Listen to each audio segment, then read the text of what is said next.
Oh, hi you guys, and welcome to Shadows of the Mist. Today we return. We have a reduced cast because some of them have got stuck in traffic and they're just too exhausted to play. Understand that Gen Con was amazing, so fair play. But we do have Tool School, Kiana and Alice here today, and we're going to play an actual game. We're not going to skip stuff and go and do talks or anything. We're going to carry on playing.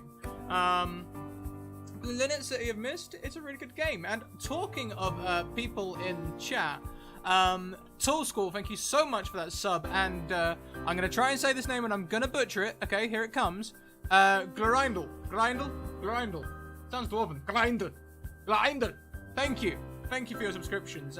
Every subscription gets a free nat 1 or 20 to give to a player. So you can give them a natural success in City of Mist or a natural failure.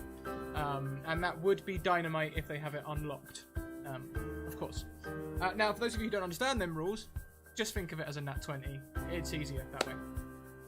So, here are my social links. If you don't have them already, these are the things you need to be doing. Discord. First of all, Discord, I am so proud to brag about my Discord community. They are very kind, very welcoming. We are consistently bringing in new people to the game. And they are consistently knocking it out of the park with being welcoming, friendly, inclusive, and all that other good stuff. So can thoroughly recommend my Discord channel, which makes me very proud. Next up is Twitter. If you guys want to get into a game, it could be City of Mist, it could be D&D, it could be Blades in the Dark, it could be Cypher System, it could be... I think we've got 7th Sea coming up, who knows? Send me a DM on Twitter. I will get you in my diary. I keep a diary of all the games, and I'll get you a game. I've got a little bit of a waiting list right now, because I'm not sure what's going to happen to the stream after September. September's going to be where our break and the streams are. But send me a DM, and we'll get you a game. Simple as that. Especially new or returning people, send me a DM, we'll get you a game. Easy peasy. And YouTube is where I flail, because I'm so far behind in editing the videos and catching up. But I have caught up with some wardrobes. Nearly, and I have caught up to at least a week ago, so I'm still at least a week behind only. Also, if you guys want to give me some feedback on the sound levels, I noticed listening to some of the videos that I couldn't hear the music so well, but if you guys can hear me well, then that is grand. But let me know so that I can, and when we get the players in, give me that feedback, because I want you guys to be able to understand and have a quality stream here, you know. That first note on that is quite more. It's because I've got that at maximum level, that'll do it. That'll do it massively, actually. If we go back to there now, that'll sound much better. There we go, that sounds much better. Okay. Oh yeah, other things. I have got a Patreon. If you guys want to consider supporting me for as little as $1, I get a very good cut of that dollar through Patreon. So you can subscribe to me for less and I get more. Win-win. I also have merchandise. I have t-shirts and hoodies and all that sort of thing. But my favourite bit of merch, the thing that I've got the most usage out of, excuse the rustling of papers, because that was my old system. My new system uses my own books, my own branded books off of the Redbubble site. These are perfect size for fitting in a little 3-hour one-shot. You know, you can fit a 3-hour one-shot in there. It's branded, it's beautiful, it's nice. I recommend it. I'm going to slap the table to show how much I recommend it. And lastly, our new thing, tweets. Every retweet of that tweet there, I think I've put the right tweet down. I hope I have. Someone tell me if it's the wrong link. But every 10 retweets, we will go to a Wild Magic Surge, hand gifted at random. So, yes. So far we are on 1 retweet. One retweet out of 10. So, every 10 retweets, we go through a random Wild Magic Surge. Using our own homebrewed table, which is also very, very fun. It's fun, goddammit. You shall have fun. Awesome. Okay, I think that's everything. I'm just hastily deciding that I want to rearrange my entire layout because that's just the sort of guy I am. But I think we are good to go. Yeah, I've got the homebrew list up. We've got... Oh, hang on, that's not... Yeah. I will shortly have the homebrew list up. There we go. We've currently got 316 homebrew things, so it's a lot of fun. It's a lot of fun. Okay, you guys. I think that is me. I think I've done all my shizzle. So let's go and have a look at our beautiful players. Let's have a little look-see, shall we?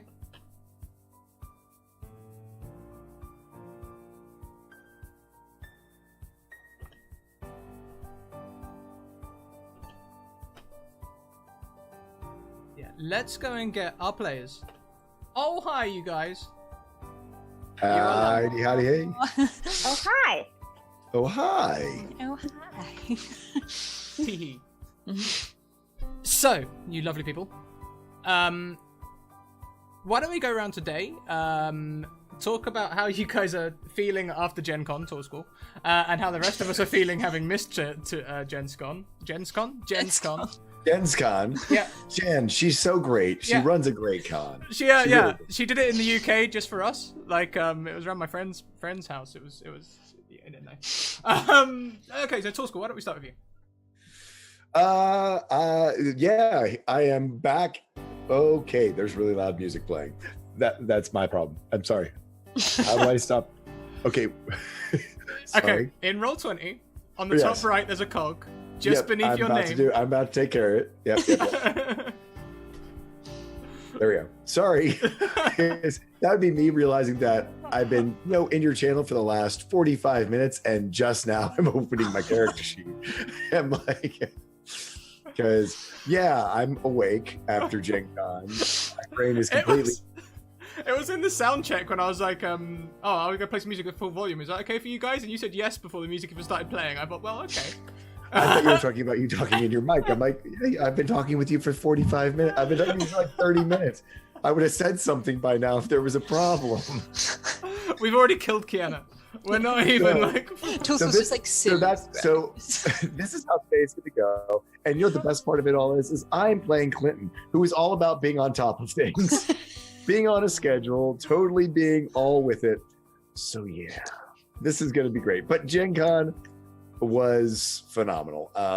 I recommend it to anyone who ever wants to go to a convention and who's ever been worried to do so because of insanity or super crowds or whatever. There are crowds and stuff like that, but I mean, I've gone to conventions literally across the country. I can't say around the world, but across the country.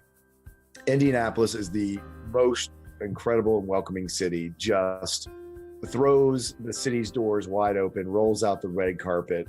Every person that you get into, I mean, people, we had the people checking us in at the Omni. I mean, high class, high end hotel. They were all in costume checking us in. I was checked in by Clark Kent. It was great. At Starbucks, all through downtown, they give all of their workers like special Gen Con t-shirts about gaming and stuff with gaming phrases and things on them. I mean, I got on my Southwest flight out of Orlando going to Indianapolis, and the first thing the story said was, who here is going to Gen Con and ready to roll some dice? I mean, that is what we're talking about here, because it was an Indianapolis-based crew. So that is what, you're around 85,000 other gamers who are, it's like you're standing in line, at a Starbucks, and the people in front of you are talking about Numenera. The people behind you are talking about some card game. You see everyone with their dice bags. You see people with all their shirts that are like relevant to you and your interests. And I mean, the microbrewery there, Sun King Brewery, makes a Gen Con beer that you can get everywhere for over the whole course of the weekend. And then there's games and stuff you can do and seminars. And I think viewers can see us all slowly turning greener and greener. But yeah, it's no big deal. You didn't miss anything. Did you really turn your screen? That was Gen Con for a second. You're red when you lean, and when you lean forward, your face goes green. Yeah, kind of. That's okay. So that doesn't happen on stream. That's just Zoom, because apparently Zoom doesn't give you any It's very funny. Zoom doesn't give you any color control. So yeah. So all you've done is just lean into the viewers. Yeah, I've just literally gone. Hello, viewers. Hello. Welcome back. Eventually, we're gonna play a game. In this game, I play Clinton. Clinton Marks. He is he is a cog in the machine. He is a cleaner. He is a janitor at a local sort of industry, sort of a multi-use building. Am I putting my finger on my nose for some reason so to not like get in trouble? Spoilers. Kiana, thank you. You're out. This is like that drinking game. Well, Just keep it there for safety. I was looking to see who was going to do the recap out of the girls. Oh, good thing it wasn't me because I don't know what happened last week. Yeah, you were exempt this time. You didn't know it, but you were exempt.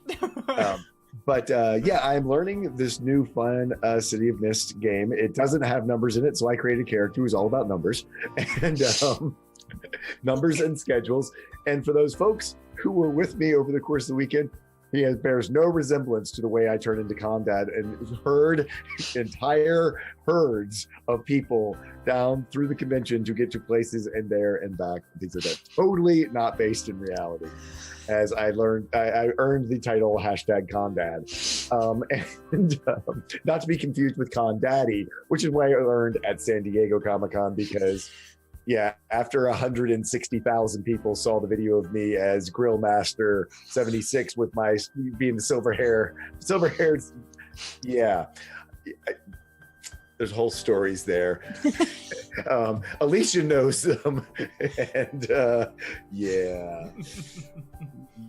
Anyway, so I'm playing Clinton Marks. It's going to be a great thing. Apparently, we're going to jump to him first. Great, and so excited to be here and playing on Scratch Channel because this is what we do. We tell stories, and boy, do I have a story to tell. Don't know what it is yet, but I'm gonna tell one. Fantastic. Hi. Good to see you. Welcome. Thank you. Welcome to Crackers. Okay. So Alice, why don't you introduce yourself and your character, and maybe tell us how jealous you are of Tool School going to Gen Con? That seems to be the hot topic. Yeah, so I didn't go to Gen Con. I didn't get to play games, and I didn't have Gen Con beer, which I'm now upset that I found out there's Gen Con beer that I missed out on as well.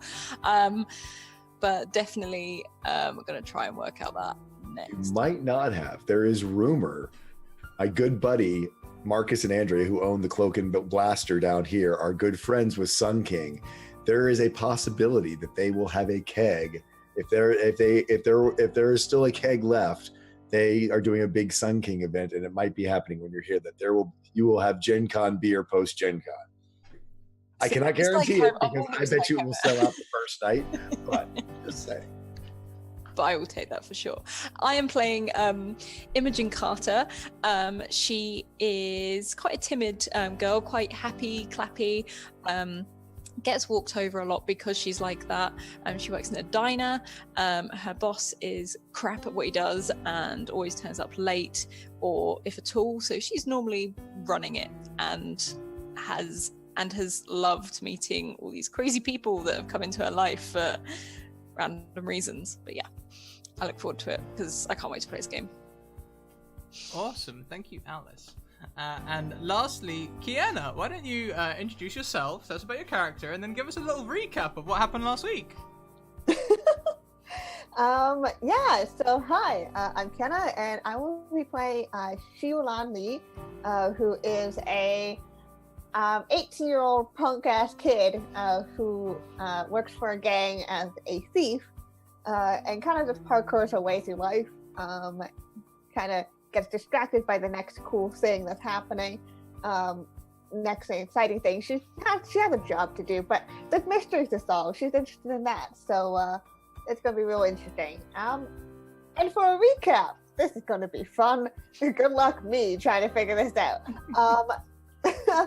So after the strange events of the premonition that we all had, we all kind of, tried to figure out what to do next. We kind of split ways at that point. John, seeing the car drive by that was in the premonition, decided to run out after it. Xiulan obviously was like, okay, what's this crazy man doing with a butter knife going after this car? I'm gonna go follow him. So the car chase happened where essentially John managed to jump onto a car and tail the Mercedes into a parking lot while Shilan kind of followed along on the buildings. Into which we found a Diana Lowry, I believe, is the name of the driver.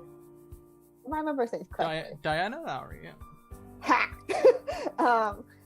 So find that she's the driver and owner of this car, and so John decides to hide himself in the trunk so that he can tag along, which was a great idea, obviously. While in there, he also discovered a pair of pure white shoes, which seemed to belong to the man in white that was on the premonition, and possibly her Diana Lowry's boss. Meanwhile, Imogen and Dinah were investigating some of the leads themselves. Came across an entertainer who happened to be the husband of Diana Lowry. They're trying to scheme as to how to deal with that.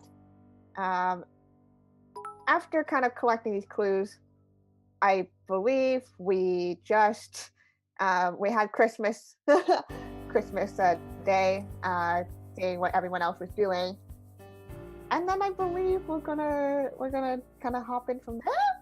Yeah, 100%. So.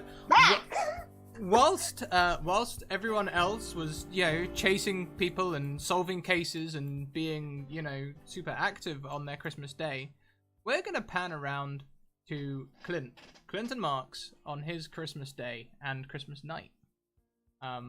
Tool School, why don't you take it away and I'll interject where necessary.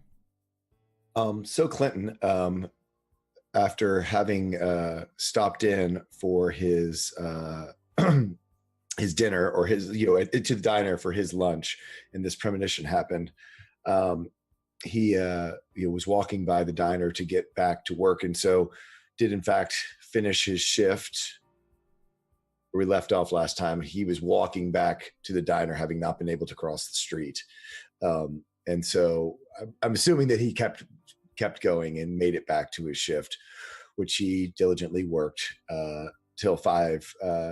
Till he clocked out to make its place at 4:45 so he could make it to the 5:02 bus.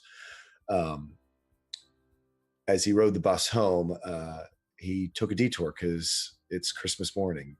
And as he does every Christmas morning for the last 8 years, he stops in. There's a bakery that opens up early, and they have to sell Christmas cookies. And he stops in and gets 2 and only 2 cookies before heading home. He gets to his house and up the 22 steps that lead to his apartment.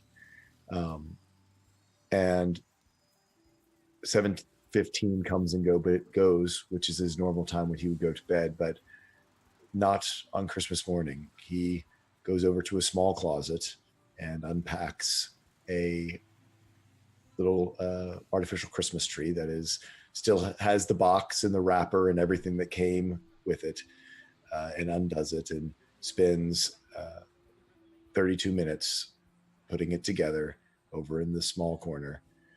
He goes and gets a plate from the good cabinet, the third one from the left, and pulls out a little plate and puts it beside the tree and leaves out 2 cookies and a half glass of milk, before then heading off to finally get to sleep at 8:30 in the morning.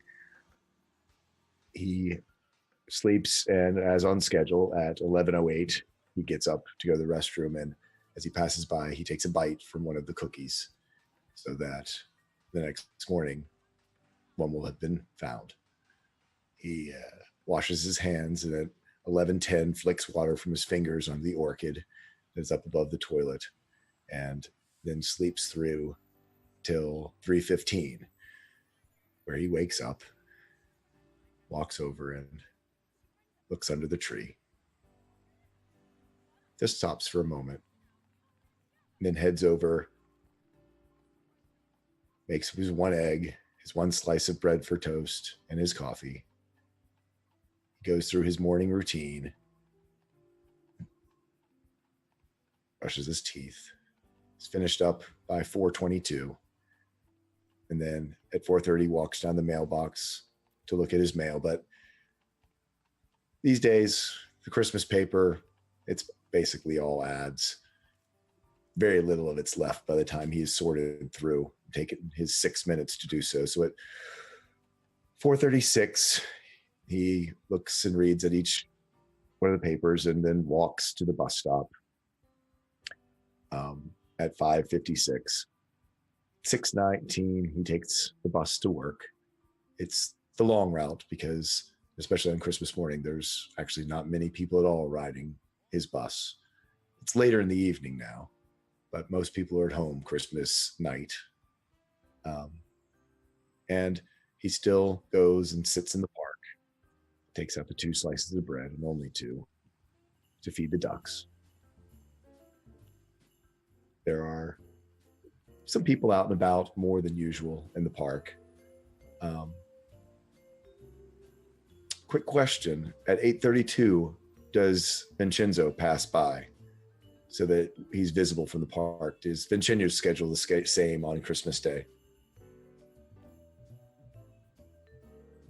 So, kind of looks over, notices that Vincenzo's not on schedule, and then walks to work. It's 8:42, and he walks into the diner to pick up the coffee.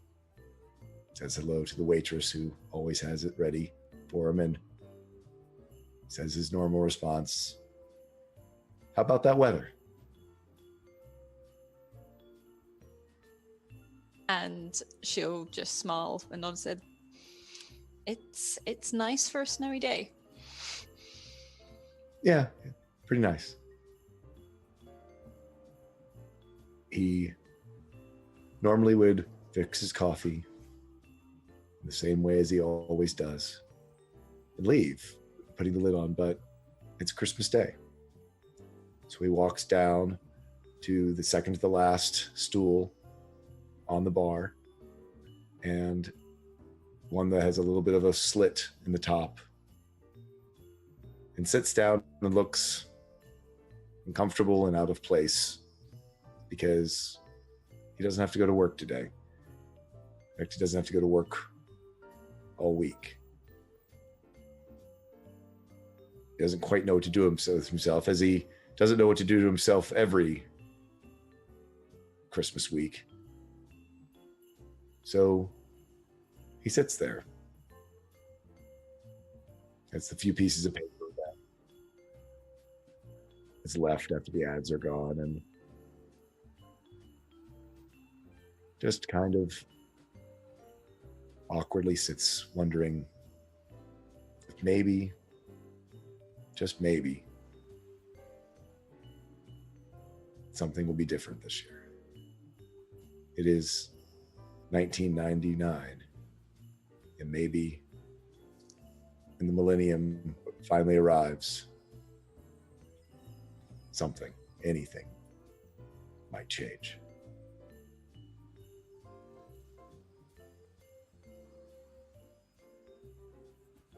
Mark, I'm sorry?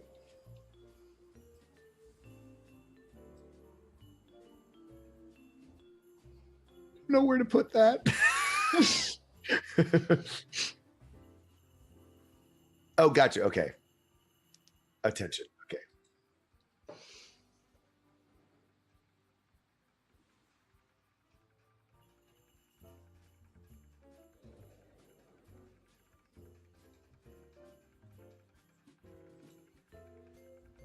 What she would do, she's made loads of Christmas cookies for the guys anyway, and she will put 2 on a plate, and she will put them not like closer to him, but not so close that it would mess up how he arranges his coffee and his sugar, but just sort of looks at him and smiles and just gives them sort of a gesture or a nod.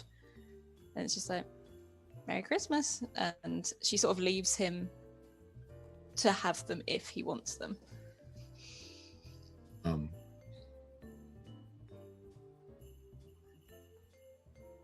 Sort of looks over at one. He looks up at Imogen and just gives a nod. Merry Christmas. And kind of reaches over, takes a napkin first and sort of unfolds it and places it in front of him and places the cookie there. And he doesn't bite into this one like he did to have a bite out of the one there. He breaks off a small piece and eats it, basically one piece at a time, making sure the crumbs all stay on the napkin. Does Imogen do this every year? She will always make Christmas cookies and put them close by, but she'll never approach him with them. So it, even though it's a yearly routine, you see Clinton begin to relax. His silly paper with way too many pictures and too many ads, but the cookies are there, and Imogen makes a nice cookie, and it is very comforting for Clinton, but there's that sort of deep piece of him that is wishing for something to change. It terrifies him. What he doesn't see is that every time Imogen turns around and then she sort of smiles, so she tries to keep her face exactly the same each time she talks to him. And Clinton is, always thankful for Imogen. Throughout the year, she places these, makes sure his coffee is where it needs to be, keeps him on an even keel, keeps him on his schedule. And now that there's cookies and snow, didn't snow last year on Christmas Day, a little bit of sleet the year before. Today it's that nice, big, fluffy snow, sort of Dickinsonian snow. And Clinton gives a little smile. 4 years ago, we had snow like this. He looks around the cafe. Does he see anyone else there on Christmas night?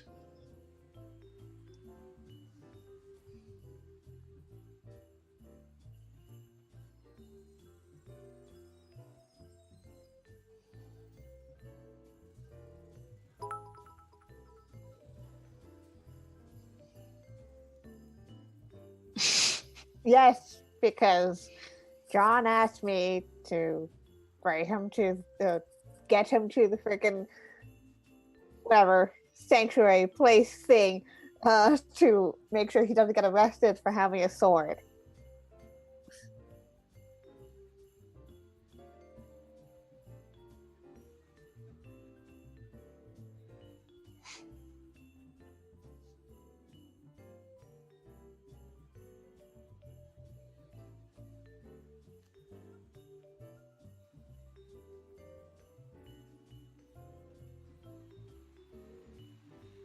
Well, I got scolded by boss that morning. So Shilan is going to go get back on the case now that she's kind of thinking, work and now that work and this case are kind of colliding. So she wants to get back onto the trail of, if not the Thin Man, or God, what's his name? We got his actual name, the entertainer dude. Sad entertainer dude. Either him or the actual target himself. Okay, so that would be working the case. Yeah. As I am utterly prepared and not opening my PDFs right now. Yep. Feel you, man. I totally feel you. So how do you do it? And when you give me a description, I will give you I will give you 3 clues which you can use at any sort of time, but they will help you work the case. Cool. So knowing that it's Christmas Day, routines are going to be off. She's not really worried about trailing people. She's more concerned about looking into potential locations. So she wants to scout out the casino, look at where are the entrances, where are the exits, what windows can or can't be opened. And after that, she wants to, if she has any idea of where Vincenzo, if that's who my target is. I don't have my notebook here today with me. Mm-hmm. Gonna see where the party's supposed to take place, and again scout that same way, where the entrance and exits, where can someone get in through a window, through a roof, anywhere, what type of security is there, all that stuff. Okay, and so do you want are you gonna go there is my question. Okay, so you can enter as a guest to the casino. Do you have any money to gamble to like fit in?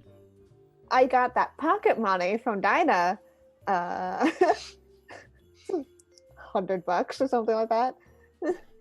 Okay, so you got $100 to go and spend, and you know what? The dealer always wins, so it's you don't have. Yeah, so she shouldn't actually. She gambled enough that people don't get suspicious of her. Yeah. Like, does a couple of games every, every like half hour. She'll do a game. So it's Christmas Day. The reason that Vincenzo is not on schedule is because today he is at the casino. Everyone's there to have a little bit of Christmas luck, and it's quite busy. Now, windows at the front of the casino, where the main doors are, there are tall windows that you could break through but not open. Okay. So they're sort of like, they look like single pane glass, big, just big windows. Yeah, the one right by doors, yeah. But like, they go along the whole front of the place. You can also see through to the cashier's office and into some of the back rooms, and you can see that most of those windows are barred. However, there is a fire exit symbol that points into a back room and one off to a side room. And which one of those are the ones that would lead out to the exit in the premonition? Back. Okay. You see Vincenzo dressed all in white, in a white suit with white shoes and a white hat, walking around setting up a stage, ready for a big event.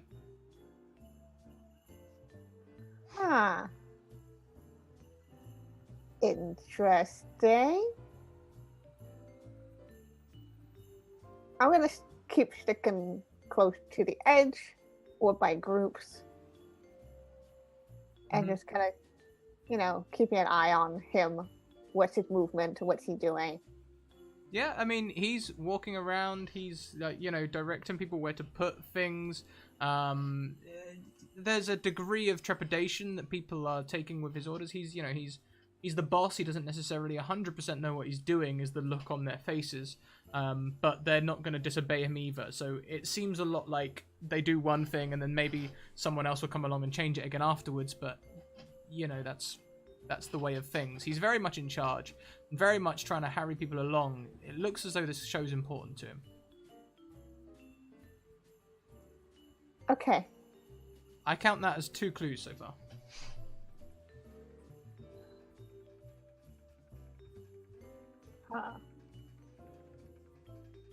Yeah, that whole thing is weird. Is there anybody else that looks just as, not as involved in terms of, setting things up, but oddly interested, watching a little more intently than, a passerby glance would be of like, oh, what are they doing? Oh, okay. Is there anyone else who kind of seems invested? scanning the crowds, most people are caught up in the gambling. How long do you spend there? Probably spend 2 hours at the most. Okay, so after about an hour and a half of looking around, following Vincenzo, he's not doing anything massively interesting, but he is, of course, of interest in himself. You see Diana walk through the casino. She goes up to the cashier and she starts speaking to the cashier, and they direct her through into the back room. I'm gonna follow. Real sneaky. Okay. So there is bouncers on the door. This is restricted access. How would you like to do this? Ooh. Oh, that's really interesting. You can sneak around. There is a sneak around mechanic. I'm sure we can find a way. Yeah, I'm trying to think.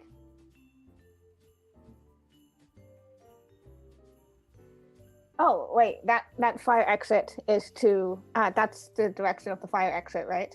Mhm. I'm gonna duck out, go around, head to the fire exit. Okay. Give me a sneak around. Okay, what is that? I don't have the moves open. So sneak around. When you use your abilities to act secretly or deceptively, roll plus power, so you can use your power tags as normal. On a hit, everyone that should fall for it falls for it. On a 7 to 9, it's complicated, and I get to get someone unimportant to notice you, or you are perceived only by a secondary sense, so someone picks up your scent or something, or you must leave something important behind or be discovered. Okay. So which power tags would you like to employ? I would like to use...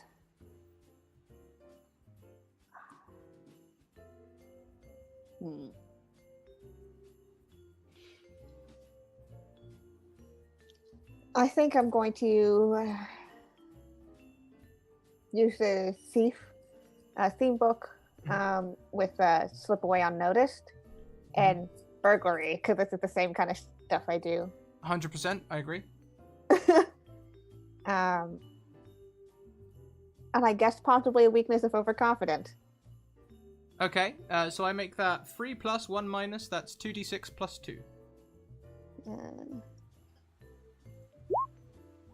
9. That is a success on a 7 to 9. So,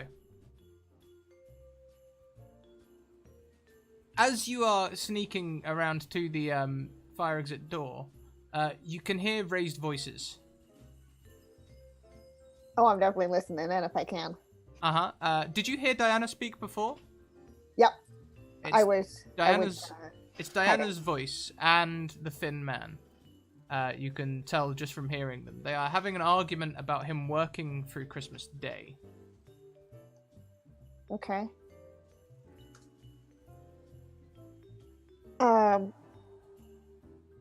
Am I picking up that it's more Diana or the Thin Man who's the aggressor in this argument? Diana is the aggressor. You'll remember she's also his agent. Yeah. And she is saying things like, you're not even being paid for being here today. I know the show's important to him, but your family's important too. When are you going to come home and stop avoiding me? Yikes.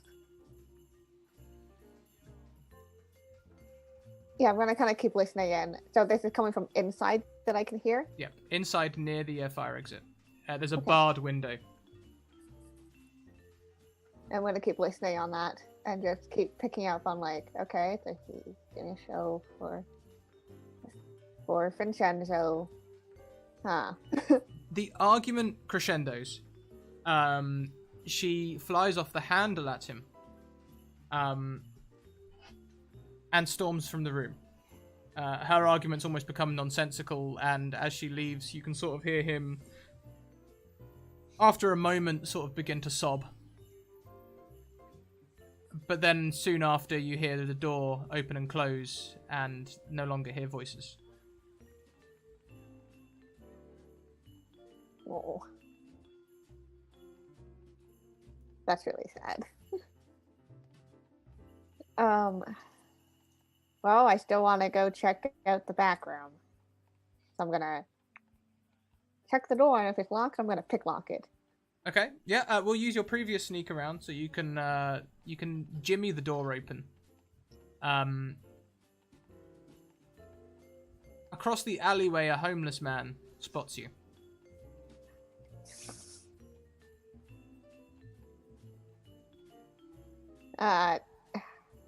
It's one of them moments where you're like picking the lock and like some paper rustles and like there's a person sitting there that you just hadn't seen because he's covered in like newspapers and stuff.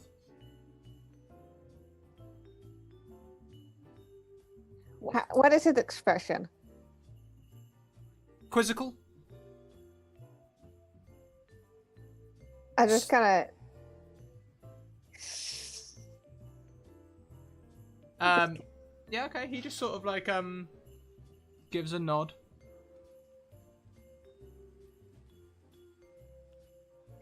Yeah, she's gonna just go. Okay. What's up, these bad chains? Yeah. She's gonna,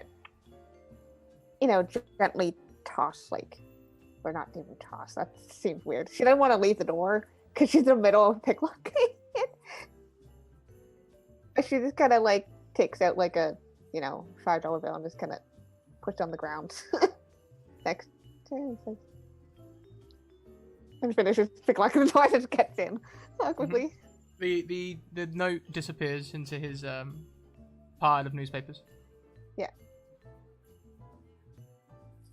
I'm gonna duck in. My first concern is the room that the Sin Man was in. So in this room, you can see it's almost like been laid out like a dressing room, but it's a multi-purpose room. So there's a mirror with light bulbs around it. You can see some like face paints and things. And also there is a suit hanging on the wall. Or a suit bag rather, hanging on the wall. But the room is also half storage, stacked with large crates. What's in those crates? Would you like to break one open? I would like to pry one open. I think I'd like another sneak around. Oh boy. You're trying to leave this so you're not detected, right? Yeah. Or I'm trying to do it so that I don't create a lot of sound. Okay, yep. I'm not super concerned if it's left behind because I know this is a room that people go through. Mhm. So it wouldn't immediately be like, nobody should be in here at this time. So, again, burglary, lock-picking tools slip away unnoticed. Mhm. And then overconfident again. Okay. That's her whole thing. So 2d6 plus 2.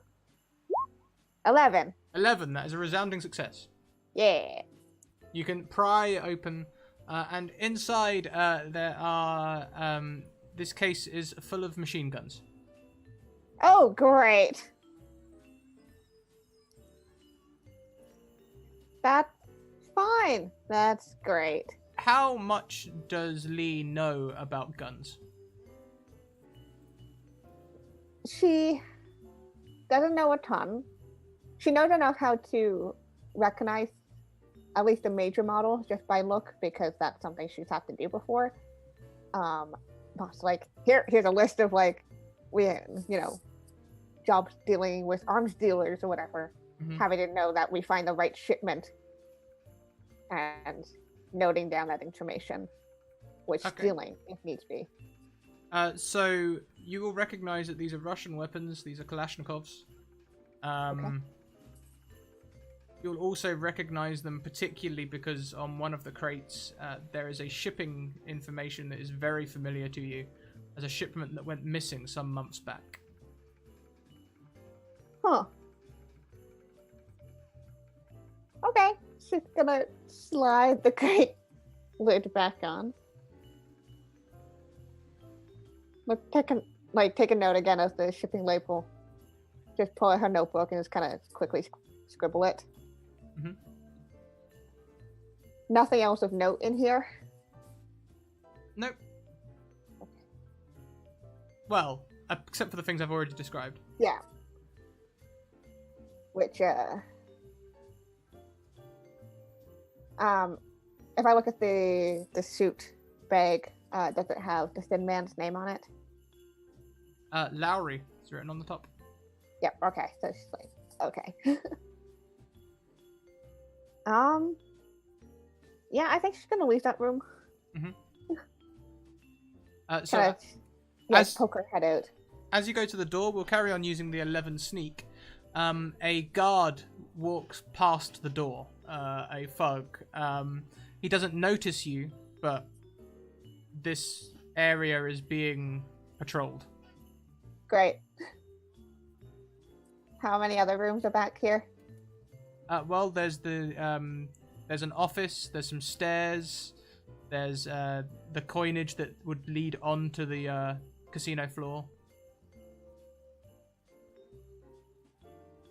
I'm gonna sneak my way into that office. Okay. Well, I'm gonna check to make sure nobody's in there. Okay. We'll use the same sneak around. As you go behind this thug to the door, maybe you press your eye to the keyhole or something to see through. Yeah. There is someone sitting at the desk with their feet up. Can't Black- see who it is. Black trousers, black and white two-tone shoes. So I just see the legs, Mhm. essentially. Yep, resting on the desk. He's leaning back just out of your keyhole vision. Yeah, she's not gonna risk that. So she's gonna wait until the guard is far enough away that she can just press that fire exit door just enough that she can slip back into the alley. Yep, you can slip back out safely. Whew. I'm gonna run over to the diner. As you head to the diner, the low-slung Mercedes drives past with Diana in it. You can Okay, see I the take back of note the of- car is wrecked. I take note of which direction it's going, but I don't pursue it. So, back in the diner, Imogen and Clinton. Clinton, every Christmas, the thin man, the one that some of you now know as Marco Lowry, sorry. He usually comes in around nighttime for a coffee, and he hasn't done so this year. The priest remains at his booth. Normally, John is with him, and they are talking theology. But this year, John has gone to distribute cookies to the homeless around. You'd probably know that it probably irks you a little that John sometimes does these acts of benevolence without seeming to have a schedule. Like, as soon as he seems to get something, it comes to the top of his priority list, and he does it immediately. So yeah, I think Clinton is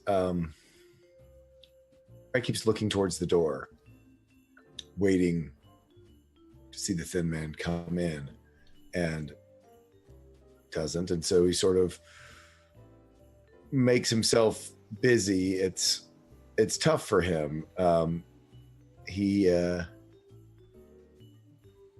He's reading like the second and the third pages of the paper because he's not supposed to be at home now, but he's not at work now. And it's snowing, so he can't be in the park. And it's Christmas night, and it's not midnight yet when it's time for him to have his lunch. So things are off schedule. So he starts looking for quick things be on schedule. If there is worst comes to worst, he literally starts watching the clock. It's regular clicks of that hand going around. I would assume the dimer doesn't have one of those nice smooth movement clocks. It's probably one of those nice good clicker ones that goes from space to space. And little things. Any sort of clicking noises, even if it's just traffic outside, buses that pass by on their standard schedule, he sort of starts to reach for those. Has the Thin Man ever not been in there in the last 8 years for Christmas night? Is this truly the first time he has missed, or... Usually he comes in every Christmas looking fairly distraught, as though he's just had an argument. This year is completely new.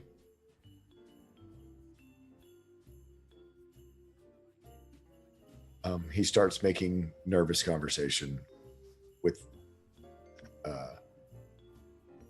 Imogen, with the waitress. Before we do that, your coffee tips and spills. And I didn't bump it. Well, no, you didn't. Your coffee just tips over and coffee spills across the table. However, Imogen, you see Clinton dart across and knock his coffee.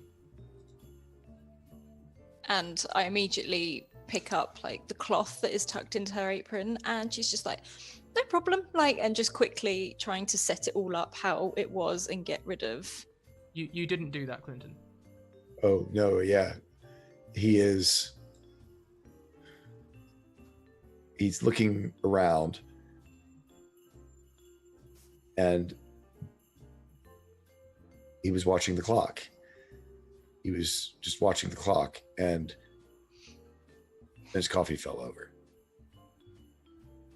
She's like, you're right, you didn't burn yourself or anything, and she's just hurriedly trying to get rid of it because she knows she likes to clean. I didn't do that. Okay, that's absolutely fine. But he doesn't know quite what to do. The cookie is slowly soaking up the coffee, becoming moist and not crisp anymore. And he sort of takes it and folds it up, and now is trying to help a little bit at least. I mean, and hands her the cookie, and I'm sorry, it was such a nice cookie. She's just like, there's plenty more where that came from, and there's no need to be sorry. And she's still just trying to mop I don't it up. like to waste, but Not wasted. Thank you. It knocked over my coffee. It's fine. Would you like another one? Or was that one okay for you? He's confused. He didn't finish his cup of coffee, but when he makes coffee, he makes a full cup.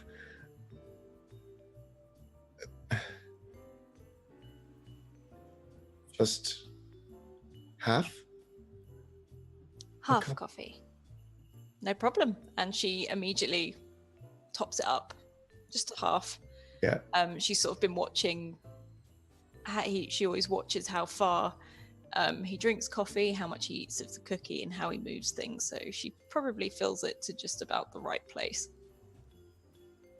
And you can see he's just, mentally, you can see that he's figuring out of exactly 3 seconds. So one and a half. He pours in, so it's the precise amount, and he opens up the sugar, and you can see he pinches the bottom corner to hold so that only half the packet, when he flips it over, will come out. So he's pinching the rest between his fingers, and he seems confused about stirs because it's 4 stirs, but it still needs to be stirred as much, but that would be 2 stir. So it's 4, but it's half a cup, so it's a 2. And he finally does stir it 4 times and puts the spoon down. And in that moment of frustration, as Clinton's trying to focus on the coffee and put things back into order, the clock falls from the wall. Imogen jumps because I'm guessing she doesn't expect. And she quickly runs over and she's like pulling a stool up to try and put it back on the wall. Clinton looks over, has a screw fallen out, piece of hardware. It seems to be happening a lot around the building he's been in. I mean, it could just be the way the clock bounced and maybe smashed and maybe the plastic twisted or something, but it looks like one of the screws holding the little metal clip that was holding it on the wall has come loose.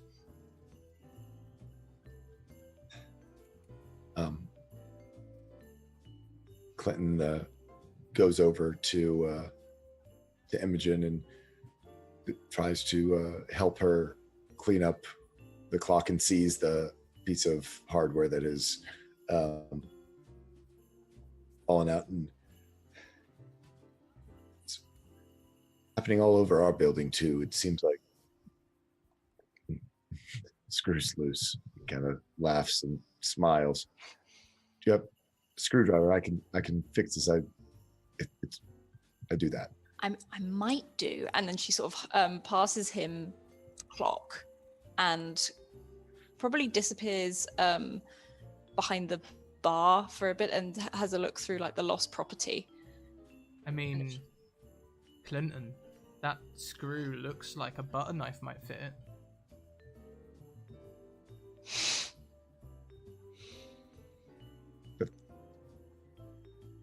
But you don't use butter knives and screws.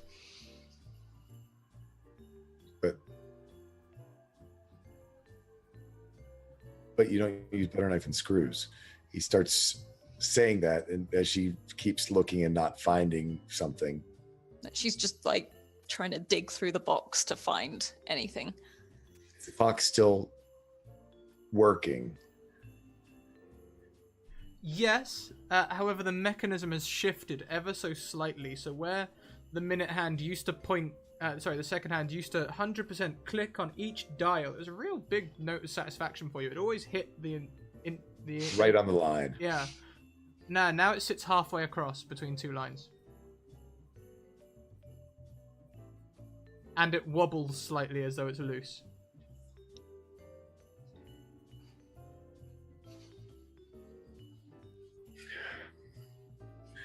First, Clinton's going to try to align it.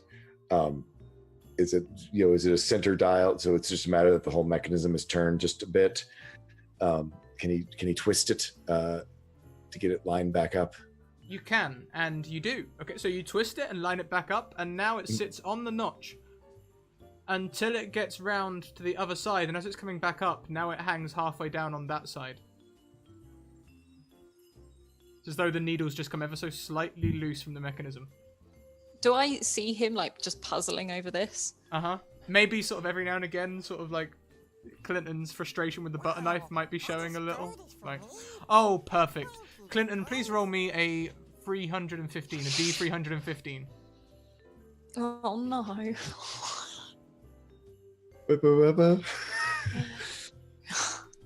Sorry, hang a minute. I don't think it is 315. It might be 316. 316, please. 16.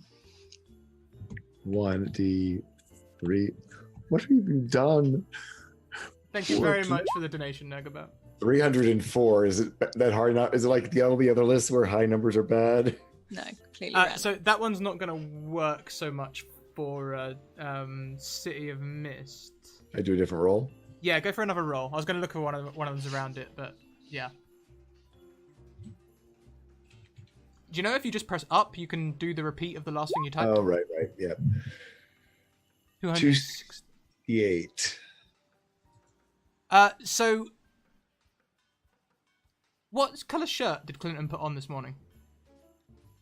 He has his blue janitor shirt that he wears. It's part of his uniform. He has an apron that he puts over top of it, but he has a blue janitor shirt. And even though it's Christmas Day, he still wears it. Has his name tag and everything on it because that's what he wears. You catch notice of your sleeve as you're doing things. It seems to have turned a luminous pink.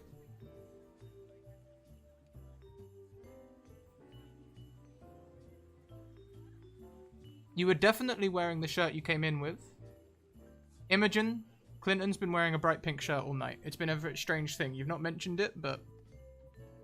This is why she's been like trying to, she feels not relaxed, but like she can see there's a slight difference. But at the moment, she's taking the butter knife away from his view because it seems to be causing him more discomfort than anything else that she's noticed, and just puts it down. And she just walks over to you, she's like, just get a new clock. It doesn't matter. It's not, you know.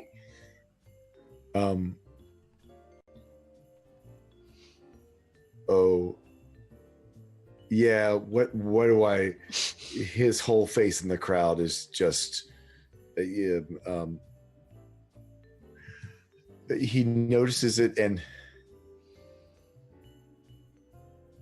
he looks down and sees this. It's not his work shirt. It's a pink shirt. It's like a bowling shirt or something. You don't even own a bowling shirt. He starts to breathe heavily. He's trying to remember back and think, what did I don't own this shirt. This isn't my shirt. Noticing he's breathing heavily, she's like, I tell you, like, she sort of hesitantly like wants to hold onto his shoulders but won't touch him at the same time. So, I tell you what, let's sit back down and just concentrate on your breathing. Regular. And he does have very regular breathing, even though it is sped up a little bit. And just focus on that. It's fine. Just listen to it. He starts doing this little tapping thing. Left, right, left, left, right, left, right, right, left, left, right, left, right, right, left, right, left, left, right, left, right, right, left, right, left, left. And he starts doing this. It's paradiddle. Noticing he gets really uncomfortable, as well as the butter knife, she's sort of taken the clock off him and just tucked it underneath behind the bar.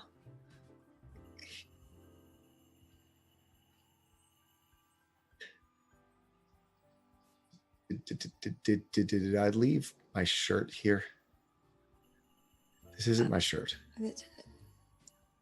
No. You came in this shirt. Is it your Christmas shirt? I have to admit, I didn't expect to see it, but I don't have a Christmas shirt. Imogen, you notice the thin man, Marco Lowry, walk past the diner. He doesn't stop in, but you see him pop in whilst Clinton's looking to you with the shirt. like He does not come in, he walks across. He does not come in, he walks past. Most irregular. He's coming from a direction he's not usually in. If Clinton does notice it, it's completely irregular behavior. Imogen will see this and immediately try and keep Clinton to focus. Like, it's like, count your breaths. Just breathe it in and out. I think concentrate on nothing else. Because he's looking around to find another scheduled regular thing, he probably sees. Buses are always one of the things he can always. The buses usually run on time, and then he sees that it's everything is wrong tonight. Everything is wrong. Everything is wrong. Everything is wrong. It's just a new schedule. It's a new schedule. It's Christmas Day. It's going to be slightly different. It's something new. It's just something new. I just need to figure it's something new. This is something new. I just have to see what is something new. This is not my shirt. Sure. But our knives are not screwdrivers. No, they're not. They're not. But our knives are not screwdrivers.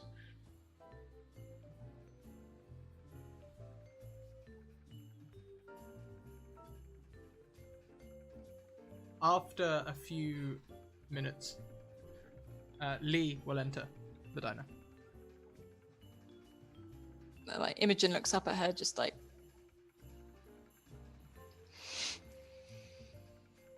I assume there's like a bell or something. Mm-hmm. So if nothing else, the door will slam. Yeah. he looks over hoping it's the thin man who's come back, who just forgot. And then it's this girl that they had this vision with, which is all wrong too. And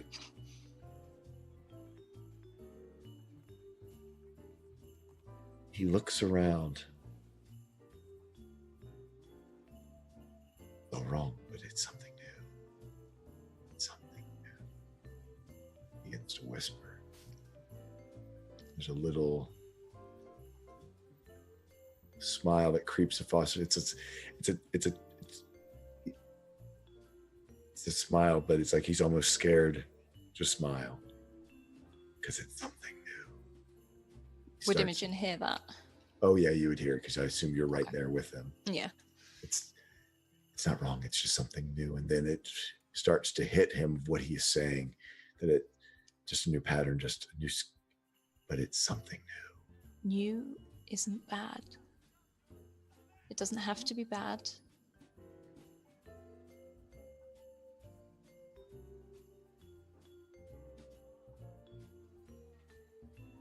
No, it's not bad. Just Different. see how it fits. New things fit. Everything's supposed to fit. Last night didn't fit. Because it hadn't happened. We just need to line up the pieces so it fits. It will fit if we line up the pieces. These are the pieces. These are the new pieces. This is what we have to figure out. This is it. This is what we have to do. The thin man, he's not here. He went from somewhere else to somewhere new. The clock is falling. The shirt is pink. Our knives are not screwdrivers. She's just nodding and listening to him, just agreeing with everything he's saying to try and make it a bit more comforting. Still on from where she is. She kind of like enters through the door. She hasn't really sat down yet. She's just kind of like mouth. If like he turns at any time to look around in a different direction, she's like, like, So now, you usually keep your radio on a radio station that isn't interrupted by news broadcasts and things, but tonight something strange happened. It's almost like the channel changes over.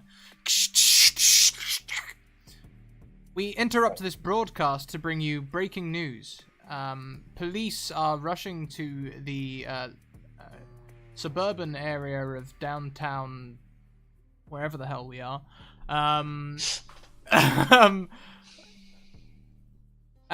Possible death reported in the local buildings. Lee, they're describing the place where you followed Diana to.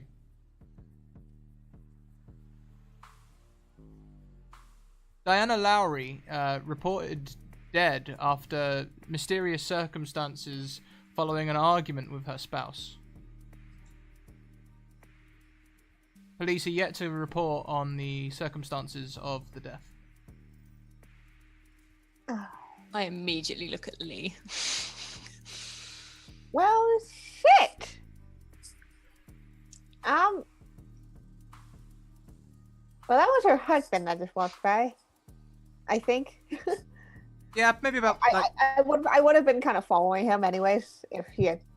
It was maybe a few minutes before you got through, so you might not have even seen him.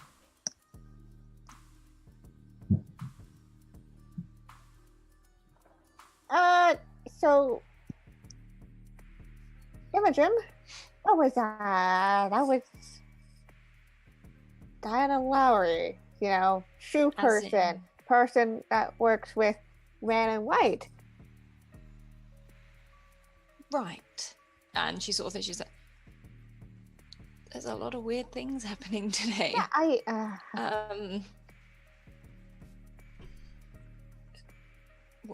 we're not really involved, are we? Like, we're not, but you know, she's connected with the Man in White. Yeah. Wait, what? It's fine. It's absolutely The fine. Man in White, we have to get the puzzle pieces to get to the Man in White. Man in White has to be there so that the time works out. Okay. And she looks at Lynch. Do we know where he's going? Well, if he's going in that direction, he would have been coming from the casino because I saw him there. He was, You were there? yeah. I overheard an argument. He and Right. Diana were arguing. I was, just scouting out the place. Might have heard a couple of things. Then he, I think, went to do his work, his show, his stand-up, whatever it is. Did he not seem... He was just marching off in a direction. He didn't... Would I have seen, like, if he was sad or anything like that as he was marching past? He looked very much like he always does, sort of a defeated demeanor about him, wringing his hands, hunched over a little bit, looking at the ground, walking quickly but not confidently, sort of like a shuffling sort of quick gait. Well, I mean, he looked nervous, but he's always looked nervous. Is this a direction that he ever normally goes in? I mean, I guess there's really only two directions across the front of the diner, but this time of day, is it a direction that he would ever normally go? Normally on Christmas, he would come from home to the diner. Right. Then go from the diner back home. This time he's come from the casino, past the diner altogether, towards his home. He's heading home. Home? Where is home? He passes by. He goes by the park after he comes by here. I don't know where he goes after that, but I don't ever see him on my bus route. But on Christmas Day, he comes from home, has some coffee, goes back home, or that direction. Not towards the casino. Could we go see? Could we follow? But then what? You have to find the puzzle pieces. Where was the death reported again? Was it reported in the area that he's headed towards? We don't really want to be there when the police question him.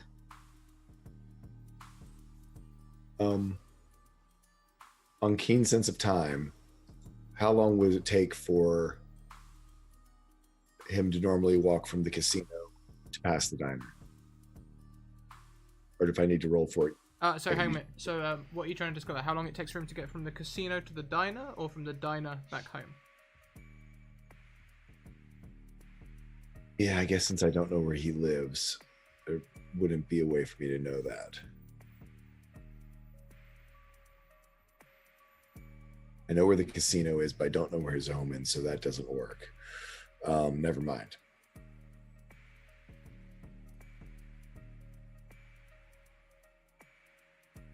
Puzzle pieces.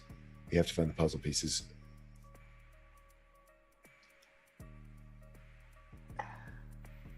I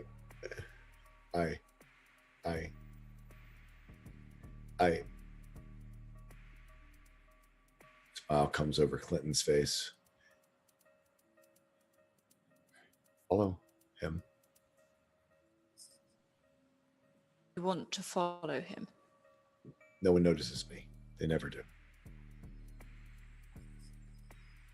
Well, you're not going on your own. And Sheila kind of leans on her skateboard. Following people. Yeah? This is true. This is her thing. Yeah. I mean, half of the things I do. No, I could follow. I'm surprised that you would want to do that. But I need to find out what the schedule is so it all leads together. Like, and Imogen's nodding at Lee, like, just need to find the bits for the schedule. Have to find the schedule. The puzzle pieces. Puzzle pieces that lead us to the vision that we saw that shouldn't be what happens but does. If we know the puzzle pieces, then we can make it not happen so things don't stop. Everything stops. Yeah, and I think everything stopping's not a good thing, right? That would be bad. Okay, so how long ago did he pass by? About like I'm gonna say about 15 minutes. Okay.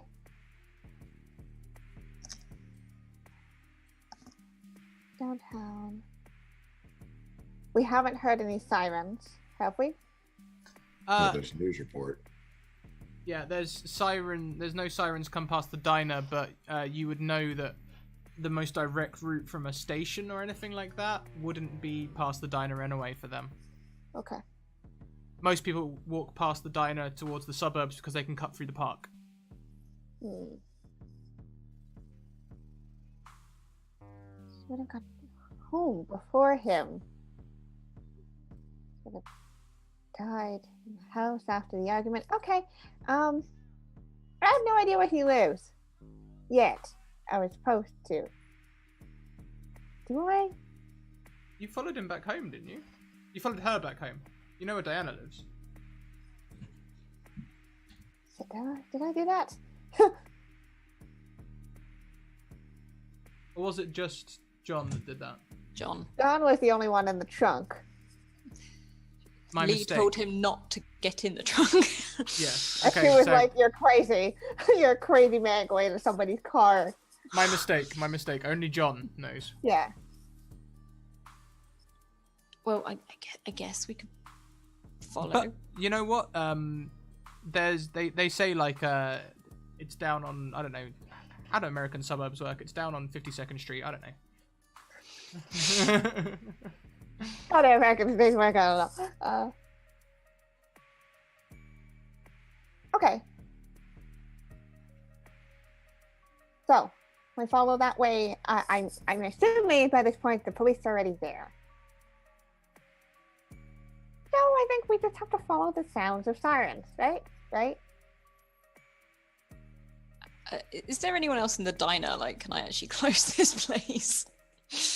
Yeah, there's only other person here is the priest. He normally sits and talks with John, but since John's left, he hasn't bought anything. He's just been sitting there studying his Bible, and he looks like he's pretty much ready to go home anyway. Okay. So, well, I could close up and we could go have a look. She sort of looks a little bit excited by this, but is trying to remain calm. The diner doesn't close for 2 more hours. No, but if we want to find the puzzle pieces, Close the diner. don't forget. It's Christmas No. Day. You can close early. Christmas Day, you close early. I do, and not all change is bad. Just different. New schedules. Okay. New schedules, new pieces. And she like just reaches for her coat, which is on a hook, which she quickly throws on. The priest rises and bustles his way out the door. Thank you for a good evening. Apparently Merry he's British. Christmas. Yeah.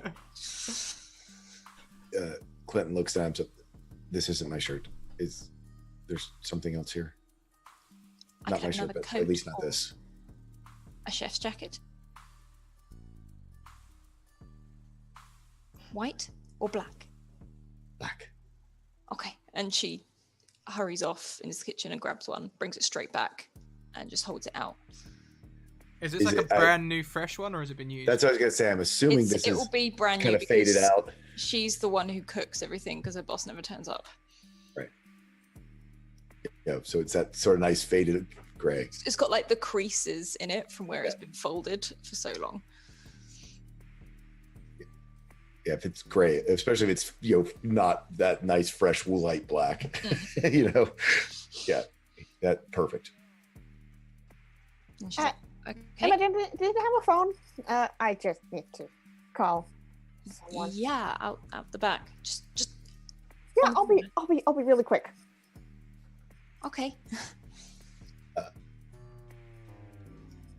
Clinton looks at Imogen real quick and he hands her the nice mug of coffee. Go, I guess. Another one. No, I can pour this in because it's already. It's how I like it. But can I get a cup, a to-go cup? Yeah. Of course you can. And she again retrieves that, and she's, do you want me to put it in, or do you want to pour it?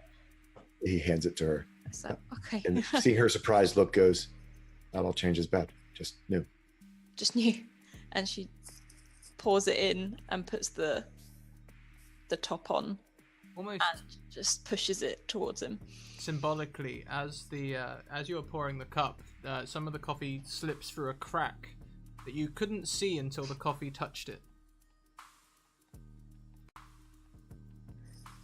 What, so it pours out again? No, it doesn't pour out again. It just pours through, and you can see like this thin crack being highlighted by the dark coffee.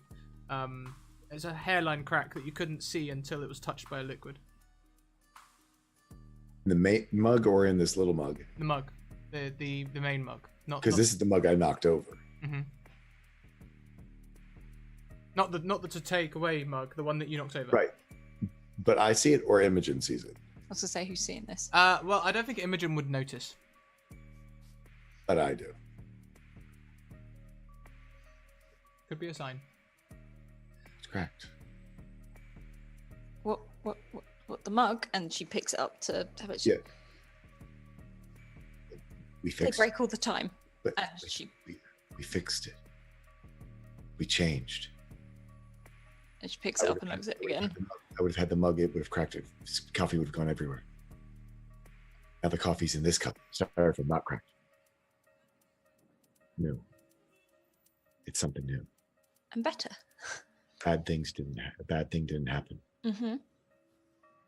with the coffee. The coffee to go. We need to figure out how to get the coffee to go. We need to get to figure out New Year's Eve. We need to get the coffee to go for New Year's Eve. We can do that. Then things won't crack. Things won't stop. Coffee to go. We need coffee to go. Butter knives are not screwdrivers. No, they're not. And she puts the mug again down and out of sight. As you place it down on the counter, it does indeed crack fully. This will be out of Clinton's sight, and do you know what? It's not going to make a sound. Strangely. Imogen immediately is just like scooping it up and trying to get it out of his sight. Lee, In case he whilst turns around. this is going on, you go out to the phone booth. Not the booth, sorry. Out to her phone in the back room. On that phone, next to it, there is a small envelope.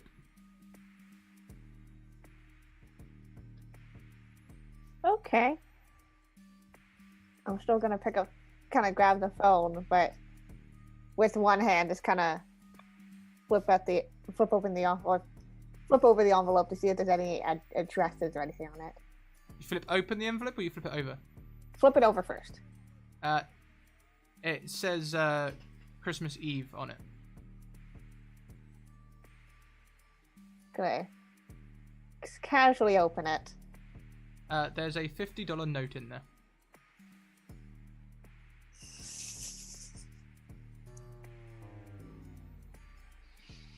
Yeah, she's just gonna close it and keep it there. Okay. She's a thief, but she doesn't steal stuff for herself very often. Okay. Noted. She's going to ring up. Boss. Your boss answers after a short while. Yes, Lee, you know it's Christmas night. Yep. I know you said take Christmas off, keep working tomorrow, but I gonna have some free time. Hey, remember the Abraham case? You can almost hear her brow furrow on the other end of the phone. She's like, Abraham case, was that arms deal? That was like 8 months ago, Lee. Remember how, I went in there and I did a count of everything, and there was one shipment that was missing, and I swear to God it was missing, and you kept saying that I miscounted everything? Well, I found the missing one. Oh. It was actually missing. Well, where did you find it? With the Where new have case. you been? Places. Doing the job. It was at the casino.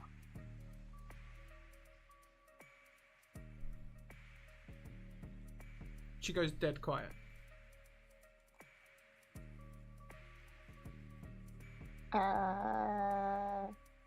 Okay, maybe I'm not gonna say I told you so, but it was missing. I told you it was missing. Yes, okay, it was missing.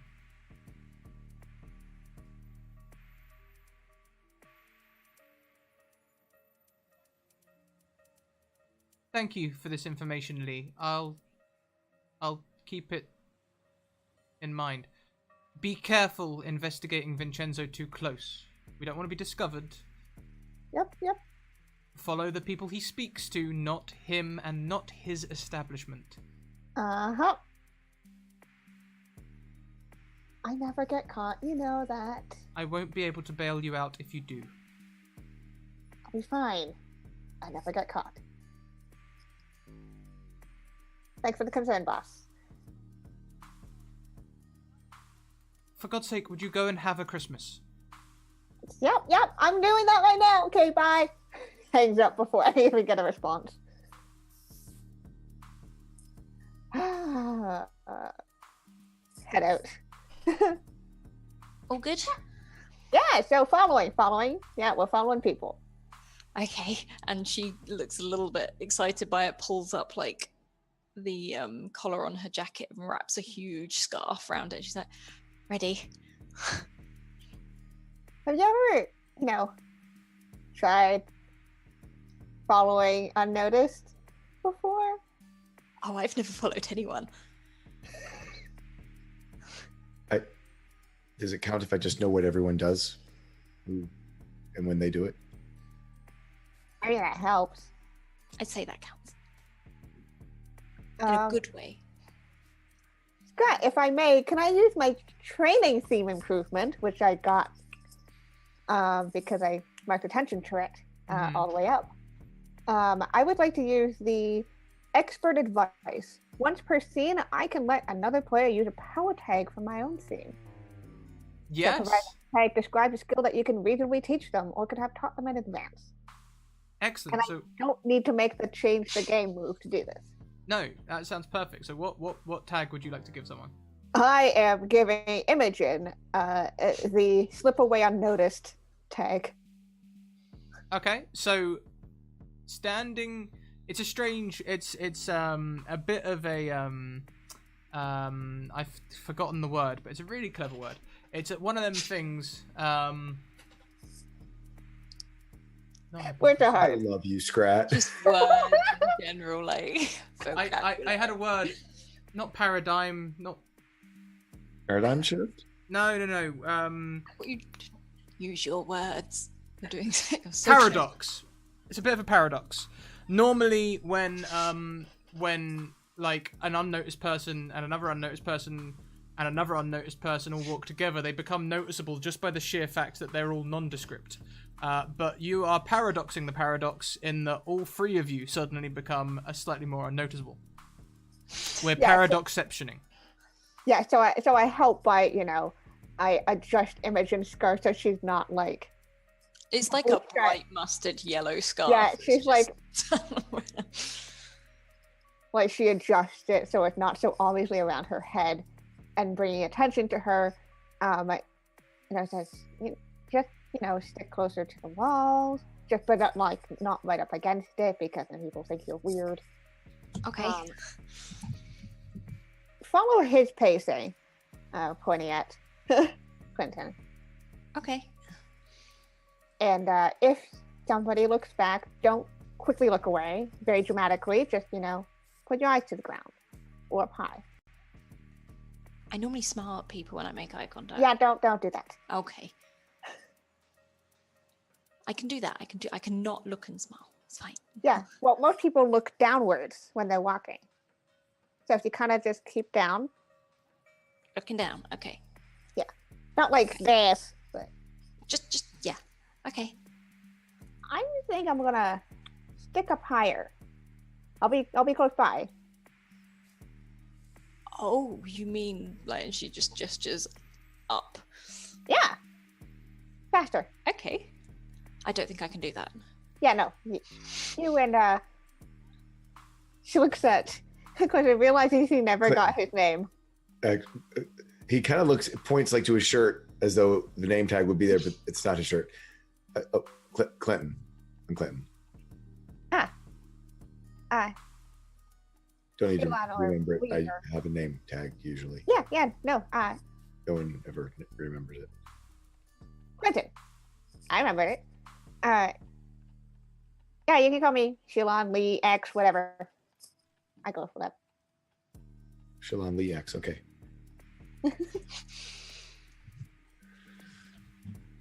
So Right. I'm going to expedite us forward a little bit.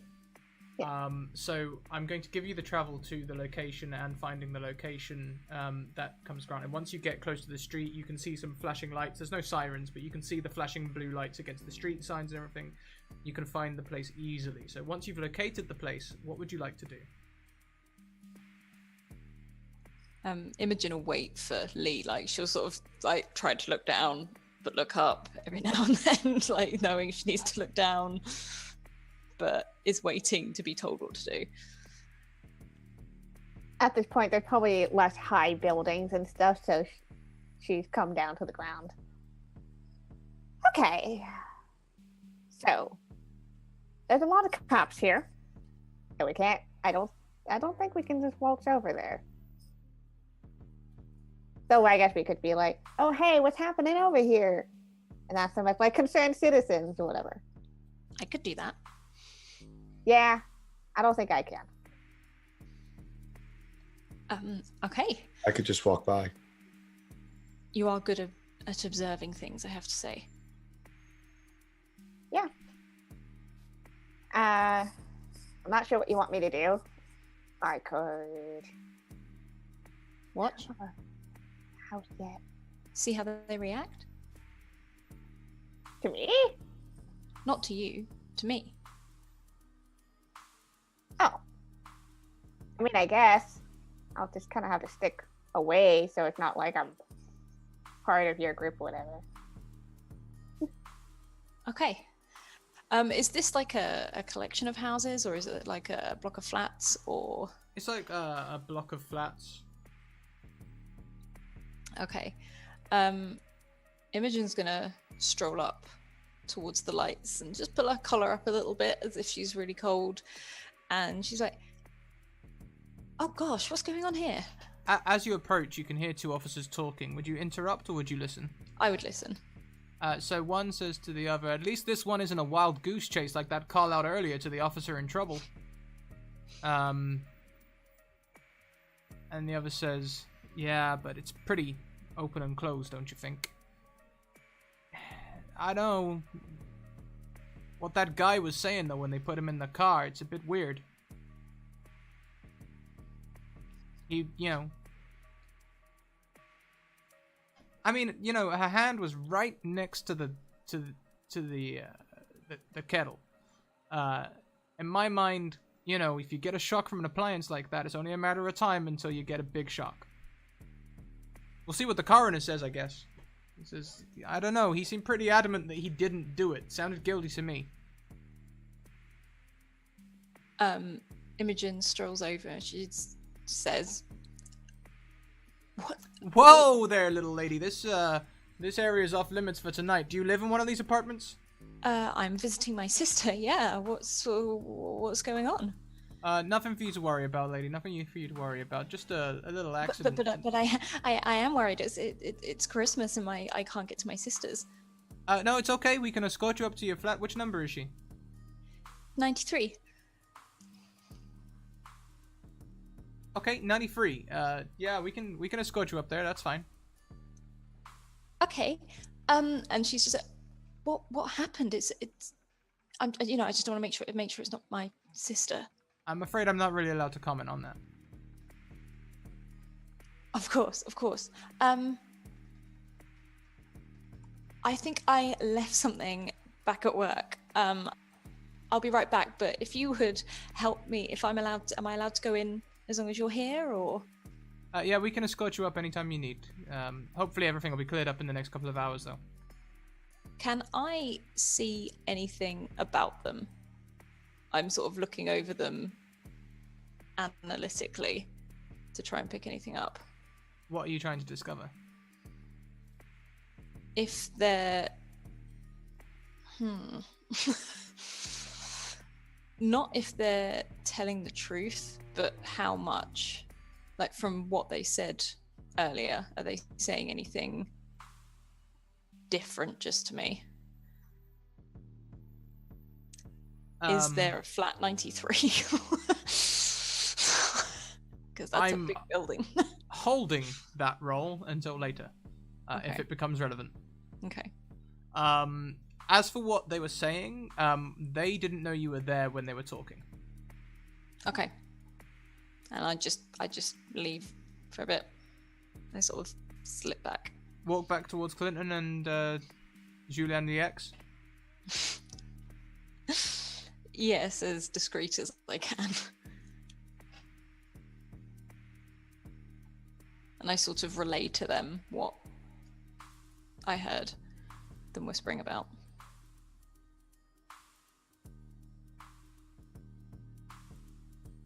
Oh, you're muted. Did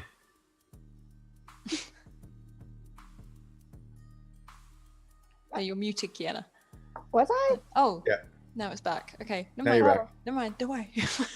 Right. No, yeah, this is definitely around a corner because Yeah. we're not. Just stand there. We're not.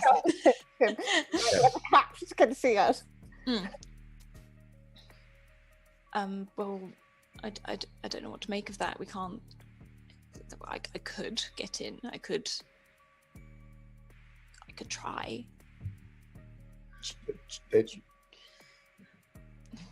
He's right. Appliances are wrong. Appliances don't work that way. If it's a shock, you have to be touching it for it to shock you. And little shocks don't necessarily become big shocks unless it's a frayed wire. But if it's frayed, then it could get worse. They're looking at it as an open and shut case. That he did it, right? If he did, Putting him in a car, that means they're taking him away. That means they think that it's him. That a lot of weird stuff is happening at the moment. I don't know what to think He's so right puzzled. now. it's not a good way to kill someone. Yeah, no. And also, like, if I was angry at somebody, I don't think I'd try to kill them with a kettle. Well, if you hit them with a kettle, then that might be I mean, yeah, but you don't like shock. You don't purposely. setting a that trap. takes Setting a trap takes time. Setting a trap takes precision. Setting a trap takes And knowing their schedule. So you Logic. don't set the trap and hurt yourself or hurt someone else. That's bad. he got back home after, because I saw the car leave, her car, Uh-huh. like before he even did the show and left. So he couldn't. If she, he would have had to do that real fast. Like real fast.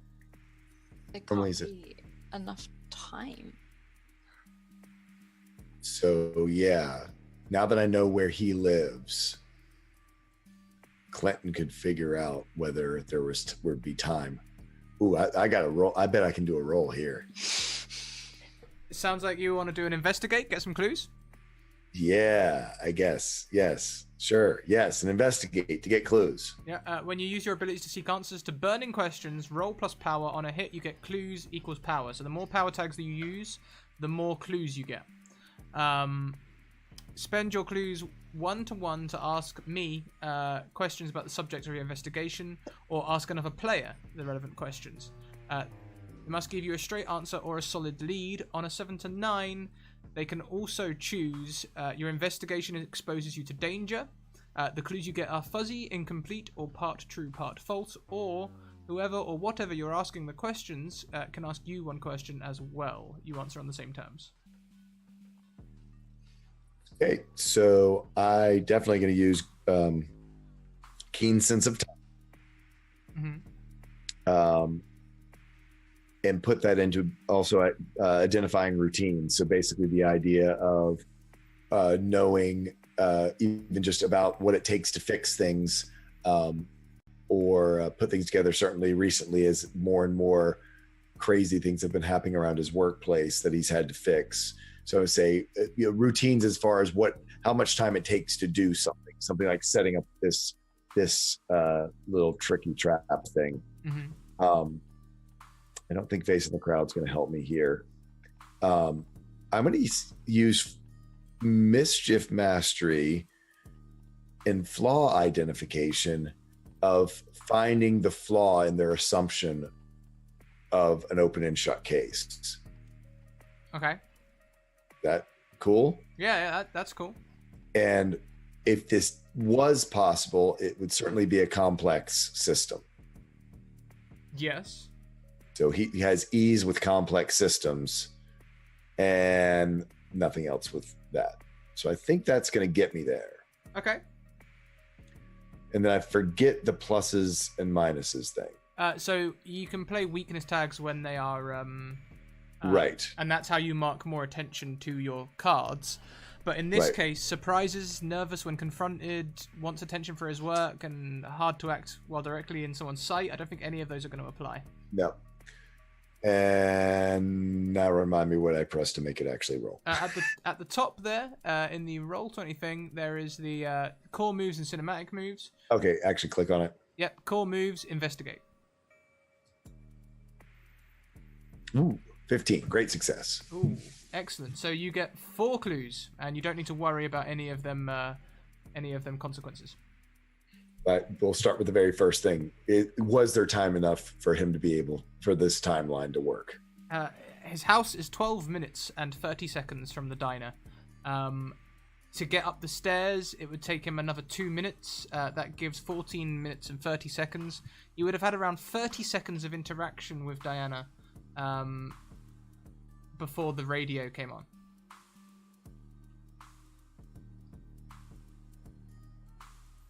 Unless he ran, or something like that, or something else happened, there's no time for him to get there and set a trap. Definitely not set a trap, barely time to kill her.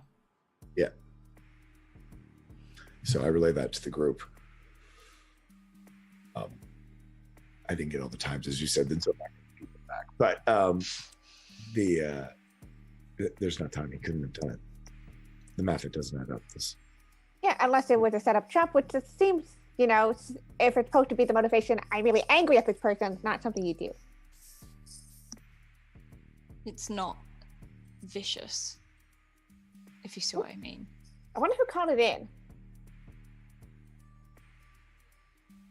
Someone had to call it in. Who found it?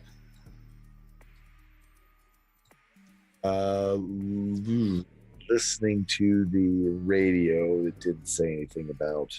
It just said there had been violence reported. But this didn't happen long ago. It's not like... Not just who. It takes time for it to get on the radio. There's time there as well. Unless we somehow heard a police band, that was an announcement. That wasn't police band. That was news station. Someone not only called it in, someone called the news. Someone wanted people to see this. And probably wanted to see him there.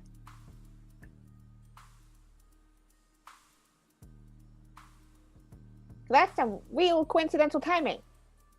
Really, really. Too coincidental. It can't be too many pieces. What kind of picture you think you're getting? Well, I'm going to use another clue to see what I think. How do you want to phrase the question? I know that's what I'm trying to think of is, these were people just at the scene of the crime that he wasn't in the car that was there. The car that they were talking about had already left. Okay. So, ooh. Clinton peeks his head around the corner and starts looking at all the windows.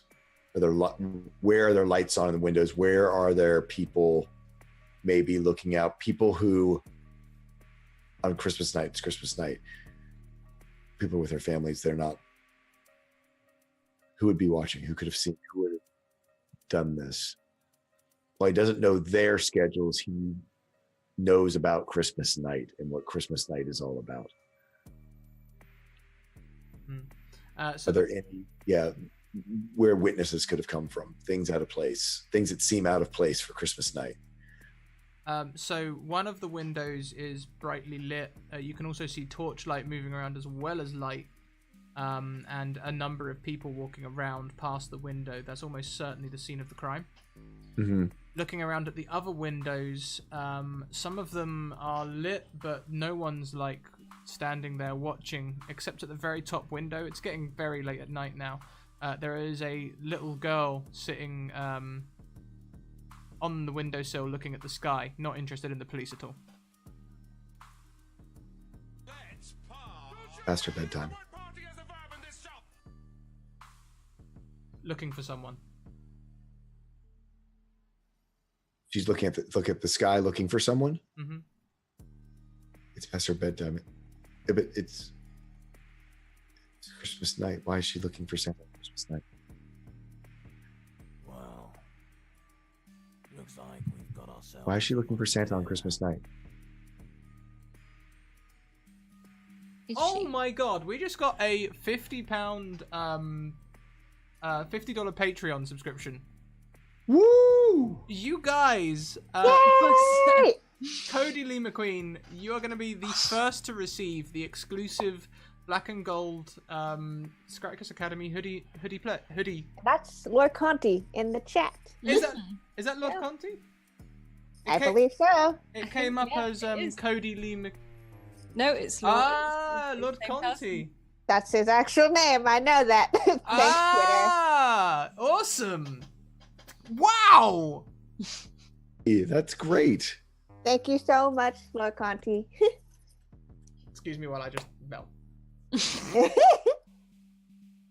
It is your real name. Ha! I knew it. Yeah. Wow. Okay, I'm gonna freak out for a minute. You guys carry on the scene. What? Why would she be looking for? Why would she be looking for Santa on Christmas night? Maybe What, she somebody saw going home. someone else. Christmas. Why? Who would she be? Why wouldn't she look for Santa?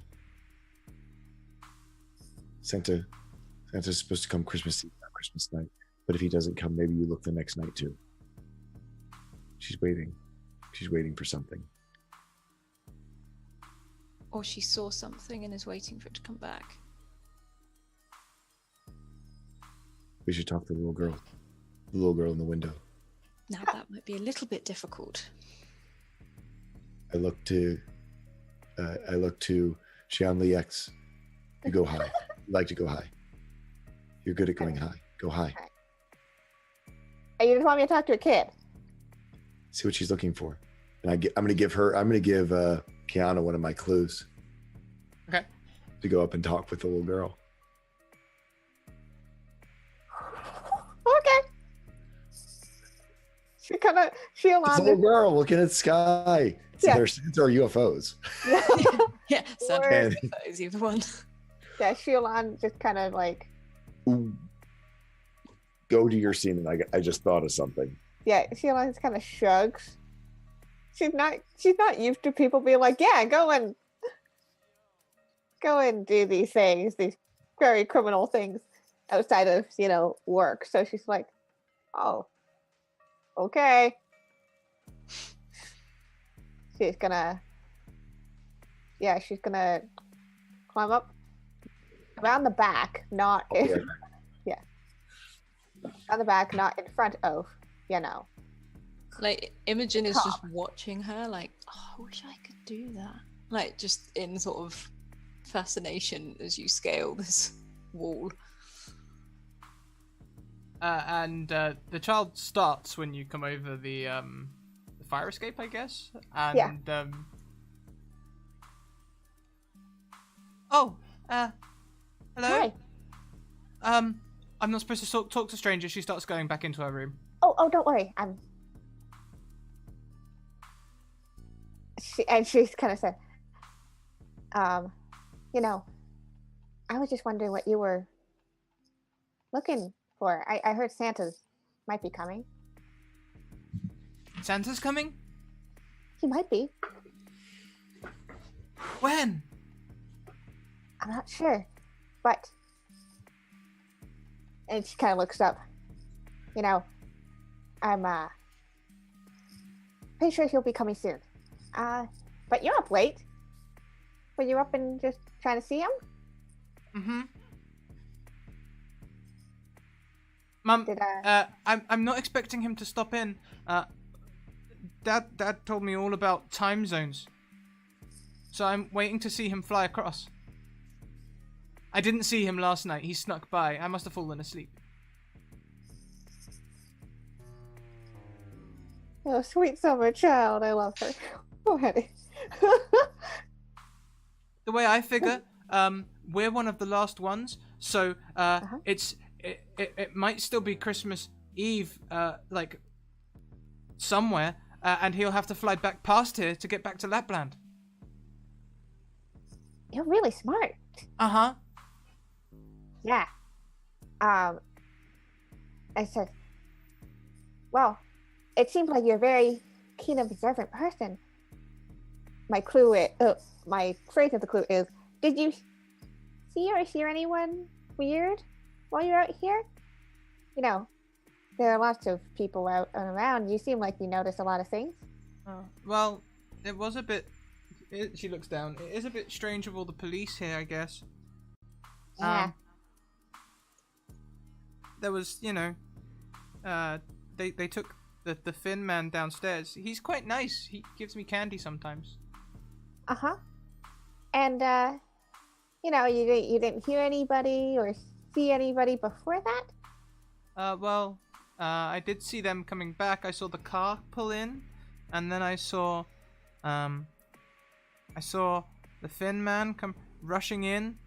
He looked like he was really in a hurry. And then I think he was on the phone, Looks like we got a new friend. but I didn't hear what he said. Well, we're not supposed to listen in, right? Aren't we? Sometimes it's okay. Oh, But that's just between you and me. well, The adults will tell you it's not okay. but then the police arrived really quick. And like some other people, and then they took him away in their car. He kept saying, "I did it. It was me."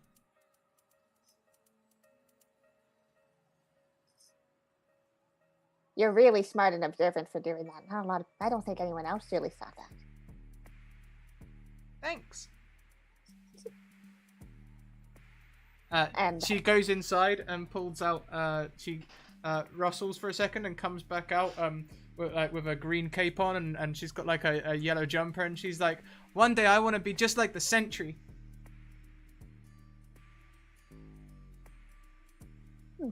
she's so cute.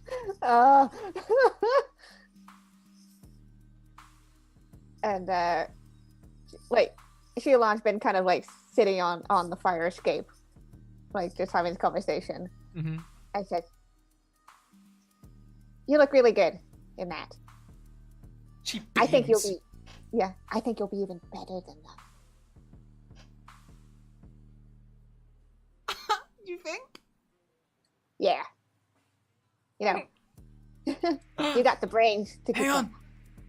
I think I hear my mom. I've got to go. And she rushes in, closes the curtain, and like you can see she just like there's no lights on in there. You can just sort of about see her like diving towards Yeah. the bed. I Katie, have you been up again? No. Very quickly in my book, I draw a little doodle of her in a superhero costume and slip it right on the windowsill, Hmm. and then climb back down the fire escape.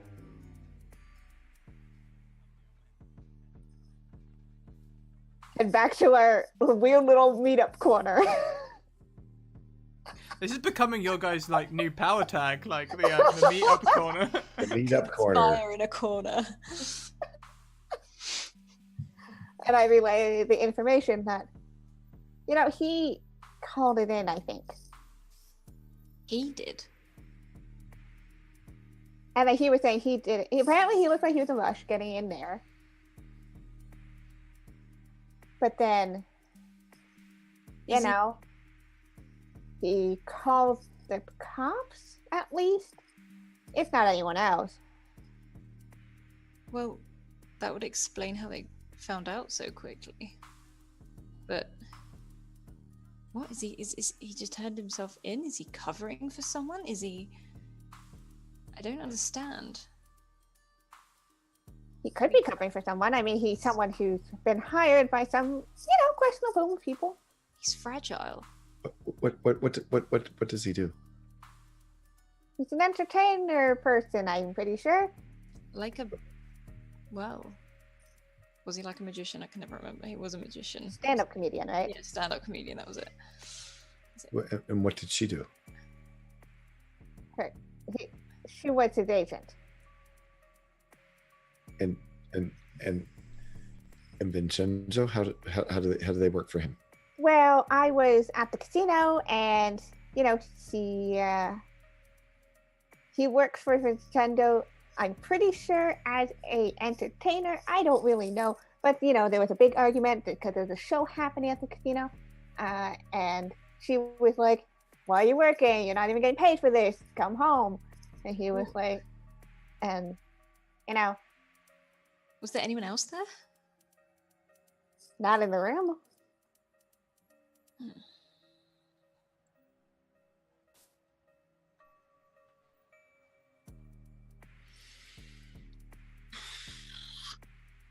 And honestly, anybody who works with Vincenzo, you're gonna be working in that circle. You don't really So, out. hang on a minute.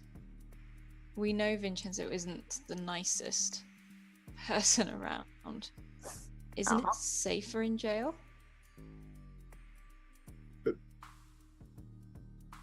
But you kill your wife? If he Be did, safe? I don't know if he did. I'm pretty sure he did it. I don't think he even has a spine. He doesn't have a spine to stand up to people. he's fragile. He's not. I don't think he crack like that. I don't. So if why would he volunteer to go to jail? Because it gets him away from Vincenzo. Or whoever is snatching him. That's another weird thing. Vincenzo was wearing all white today when I saw him. All white. So there's two that do it.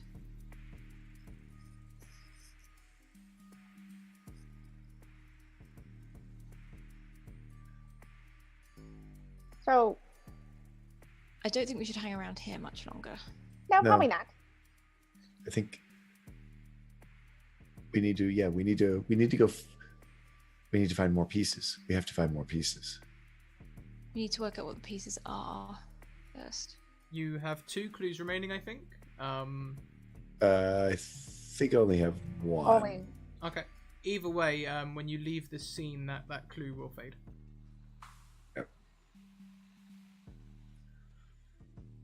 I don't know what else. I mean, does anyone else have any ideas of things that we could ask? I mean, if I was in my janitor shirt, I could try to just walk right in, and use my a sneak around, walk right in, like I'm the repairman come to fix whatever. I mean, if you had a short that killed a person, certainly you could do that, but I don't. I mean, the chef shirt looks a bit like a work shirt. I mean, I think that, well, I could use a weakness on that one of the.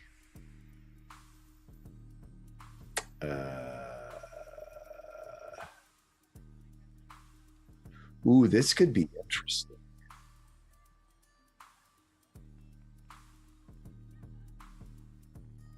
I don't know quite how I want to play this. What's around me that is regular? That is, ooh, this is good.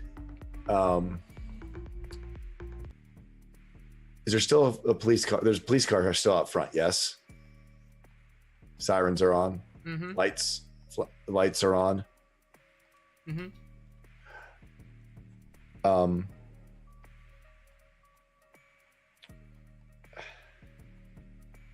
You guys see as Clinton just, he's getting nervous.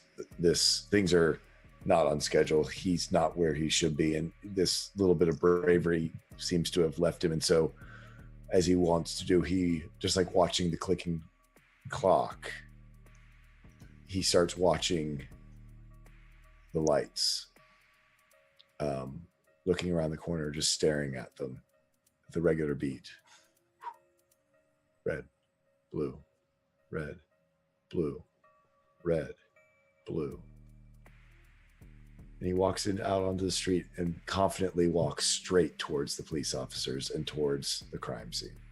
Like Image's as the gremlin, as Clinton has spaced out and the gremlin has taken over. Okay. So how do you want to play this? Do you want to sneak around, just try and get straight past him? Sneak around. Yep. And the gremlin is going to use what he knows. So hard to notice, assumed harmless, just doing their job as facing the crowd. Flaw identification as mischief mastery, and always has a tool. So he's going to, along the way, pick up something that looks like it would be a work bag or whatever. Like anything on the street that would look like it would be something that would look like it's to make him look more like an electrician. Do you know what? You've just realized in one of your trouser pockets, you've got a set of screwdrivers.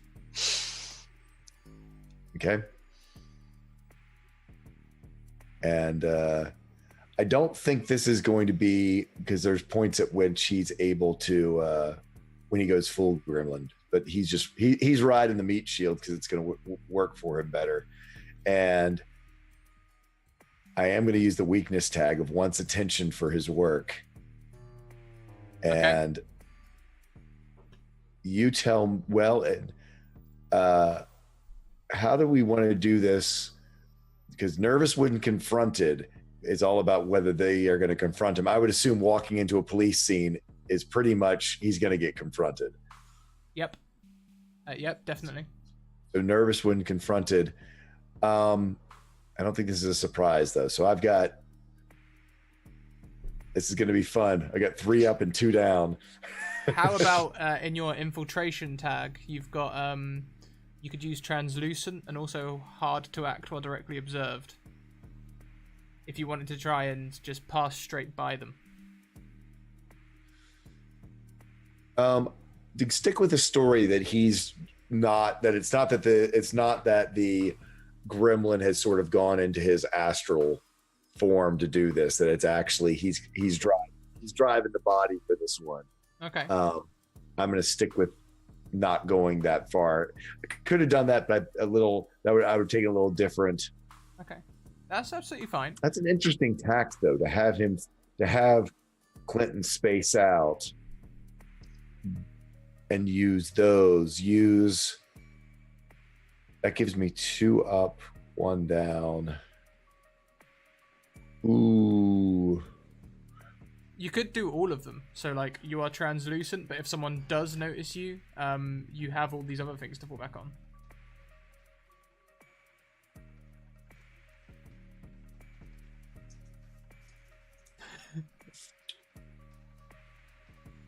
I'm gonna stick with what I got. Okay. Do you think Yeah. the weakness tag hard to act while directly observed might apply? Up to you. Entirely up to Yeah, to me, I'm thinking that's more the when he's sort of in astral form because things would look like they were moving on their own. you. Okay. You know, it's that idea of if he's sort of out there unscrewing screws and setting up traps to a person outside, the mist only covers for him so much since he's diametrically opposed to the mist. Mm-hmm. So I think that's it's hard for him to act because it would look like it would be hard for anyone to explain away things moving on their own. Okay, that's fine. Yeah, give us that sneak around roll.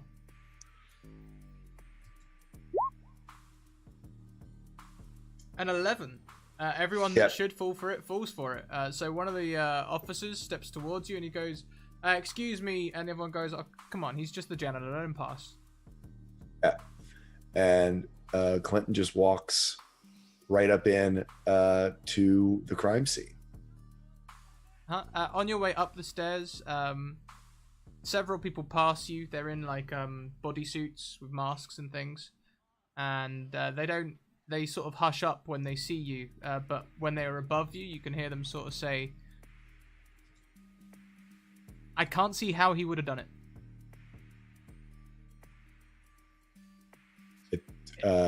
Internally, Clinton nods, even, you know, or at least the whatever part of Clinton is sort of inside. While, you know, in Clinton's mind, he is standing on the corner looking at the police lights. He has never left.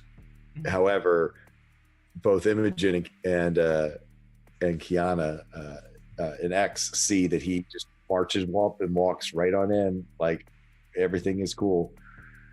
But yeah, so he sort of hears that he walks into. We heard it was the kettle, right? Yep. So the crime scene, the door is closed. There is a police tape across it. He opens the door, and if anyone confronts him, he's going to pull out a screwdriver and just be like, "I'm the electrician here to fix the thing." Okay. So the door opens. There's no one in there. And now the imp's going to really do the whole, you know, flaw. What's the flaw in the system here? What's the flaw in this So deadly trap that was left for someone? Let's- He does mischief traps all the time. What little trick did someone cook up here? So, let's lay out the scene. As you open the door, duck under the tape. In the kitchen, there is a white outline of a person. Okay. Next to them is a kettle on the floor. The kettle is plugged in. Okay. But it's not boiled, and it didn't have any water in it. It has a Okay. little number on it saying 1. Right. That's pretty much the only thing in the room. So is it like an evidence tag number 1, or is it that it's on setting 1? No, it's an evidence tag number 1. Okay, gotcha. If you inspect the kettle, there's no frayed wires. There's no way that this thing should have done what it did. But as you are looking at it, your vision gets a little bit hazy, and suddenly there is a flaw in the plug. There is a broken wire. The earth wire is suddenly broken. Happens before your very eyes. It's fine, and then it's not. The earth wire is broken.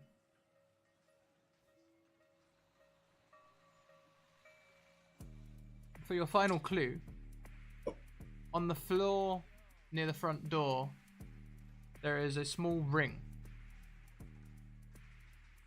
Like a water ring on the floor, or like a ring you wear on your finger? A ring that you would wear on your finger. It would Okay. fit a man. It is not made of metal, it's made of plastic. It's one of them rings that has a small rotating thing in it to mimic giving an electric shock.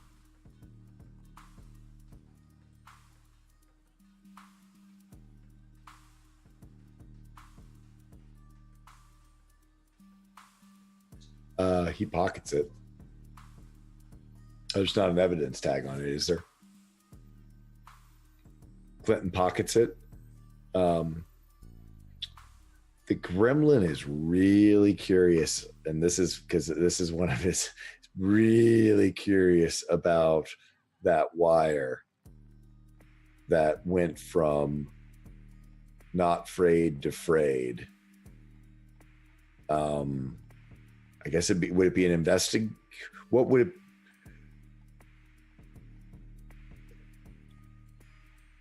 He knows all about mechanical systems. He knows all about things. Is that something that even he could do? I mean, is that something, is there another entity like the gremlin at work here? And would I have to roll an investigate to try to get that answer? No, I'll give it to you. The answer is fuzzy anyway. When you investigate the wire, you are also skilled enough to be able to recognize different types of failure mode. And this one almost certainly looks like it's a nick that's worn over time, and it's just worn away at the wire, and the wire has frayed naturally. It doesn't look like it's cut, it looks like a fray. Yes, but, you could do this sort of thing as the gremlin. You could create that same sort of fatigue, but it's not the sort of thing that a normal person would be able to do. It'd have to be something ethereal, like yourself, or like some other kind of power. Gotcha, and especially for a natural occurring fray to happen over seconds instead of over months or whatever. It's like something's covering up for what happened. Okay.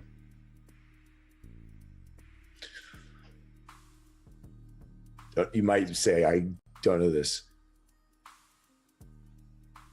Just because the gremlin hates the mist. Is this the mist step? I mean, is this similar to how the mist covers things up? Could be. Okay. Clinton, after pocketing the thing, walks past the officers, and back to the corner, positions himself pretty much exactly.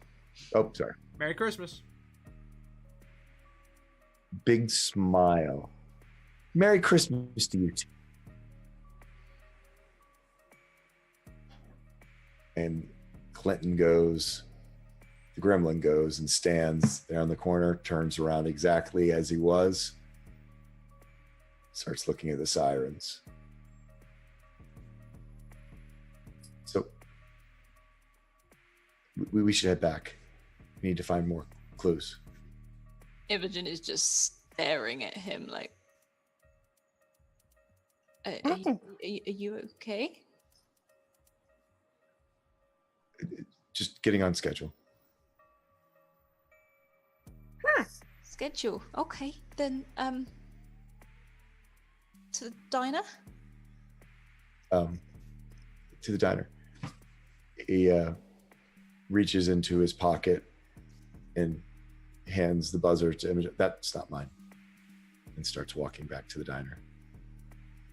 And she looks at Lee and is okay. And she puts it in her pocket and follows him. Shrugs. Head back to the diner. Like she's keeping an eye on Clinton, like sort of half worried and half utterly confused. Yeah, his stride and everything is back to normal Clinton. And every mannerism he made when he walked into that building was like it was a different person. I could tell that just from the Merry Christmas. Yeah. Yeah. Imogen sort of keeps up with him, tries to walk either just behind or next to, just like, yeah, okay? 23 minutes back to the diner. Okay. No, shouldn't slow us down. No. Well, we're nearly there. The lights will turn quick. Yeah.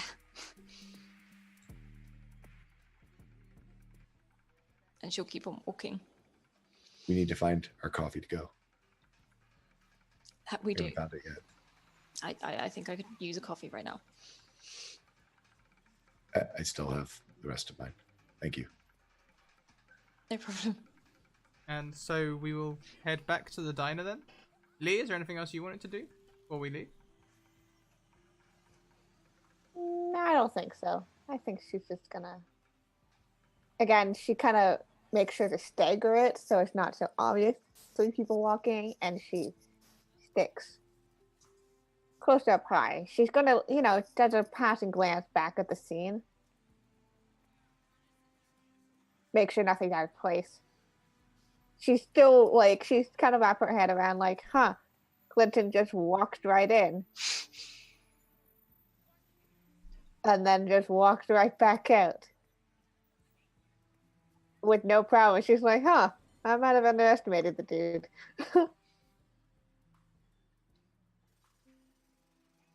I don't like that you're doing that, Scrat. Sorry, I'll stop doing that. No, I'm just saying, as a player, that makes me nervous. Because I know you. Now I feel like there's something I should be doing, but I can't think of anything, so Lee's just gonna go. Okay. Shulon's just gonna go. No, that's fine. You guys can head back to the coffee shop, no problem. Yeah, Imogen fumbles on the keys trying to unlock it and then quickly opens it. Coffee? Can you just put this in the microwave to warm it up a little? Yeah. And she just sort of takes off and looks back at Lee. Is like, do you want anything? Hot chocolate, maybe? Marshmallows? Yeah. That's a yes. Okay. And she sort of hurries off. Clinton goes back over to his normal stool. Second one from the end. Or 2 down from the end. Shulon will sit at the one next to him.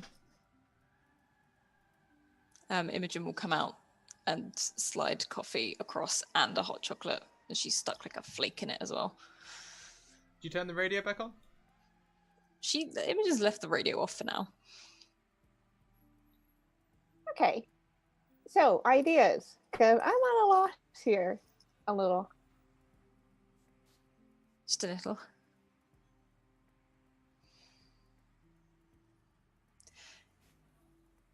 What as she's looking at Clint, she's like, what was that you did back there? Yeah, you just walked right in. I've never. I mean, I don't usually just walk right in. I mean, you did it well. That's not, again, change is good. But what was that? What do you mean? When you stared at the lights like that, and then you just strode in, and then you came out and you gave me this, and she just pulls out. That's not mine. No, I know it is not mine either, but you gave it to me. I didn't give that to you. And she sort of looks him over. She's like, okay, my mistake. I didn't go anywhere. Just to the corner. And Imogen's side looking at Lee. Okay. So you don't remember going in and then, just traveling your way through and then going in and then coming back out. You said Merry Christmas to the cops and everything. Really cheerfully. Yeah. The biggest smile on your face.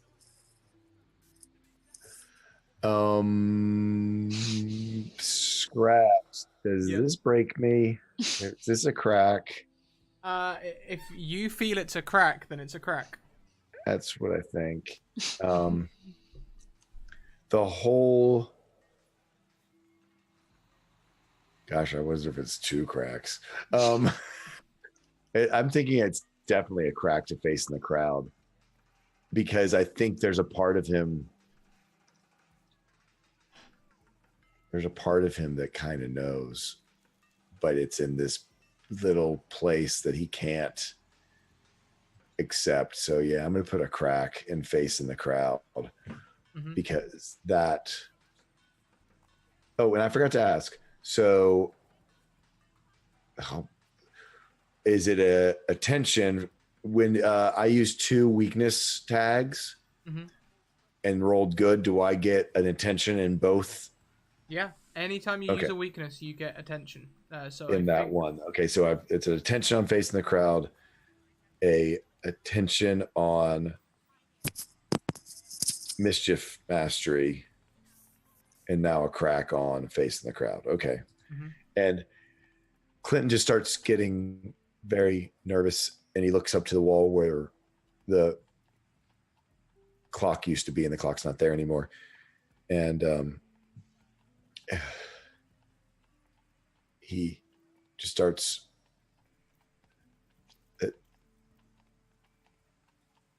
You said there's weird things are happening. Lots of weird things are happening.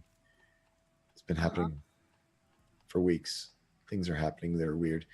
And then we saw that thing. We saw everything fall apart, and how it's not supposed to be out, but not today. On New Year's Eve. Yep. And we have to find the pieces. We have to make it stop.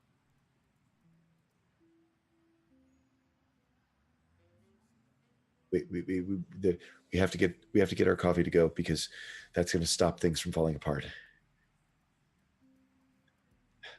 He starts to breathe deeply, almost like something in his mind is talking to him.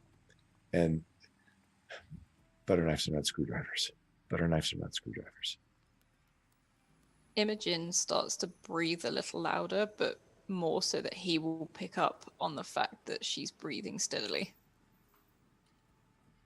And he starts to calm down. It starts to match her breathing, her scheduled, even breaths that he's so familiar with from Imogen. Imogen, why don't you mark some attention on your your Mythos card? I knew that was coming. Okay, so what pieces do we have? We know that Diana Lowry was working for somebody and connected with Vincenzo. So it's her husband who is more directly working with Vincenzo. Vincenzo is also wearing a white suit. Pretty similar to the one with the man in white, like, same with top hat and everything. And we know that somebody killed Diana Lowry. Somehow. With an electric buzzer involved. And then her husband takes the blame. And says he takes the blame when he can't. There's almost no way he could do it. Like none.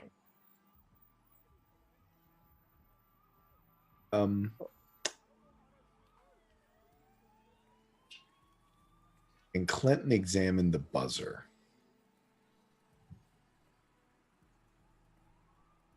Yeah, you can examine it. Do you want to investigate or something like that? I guess, does it have to be? I mean, I guess it would be an investigate to see if there's something. Yeah, I guess it is. So, golly, cog in the machine. Go into it. Boy, this is gonna be a tough one. It might be a nothing.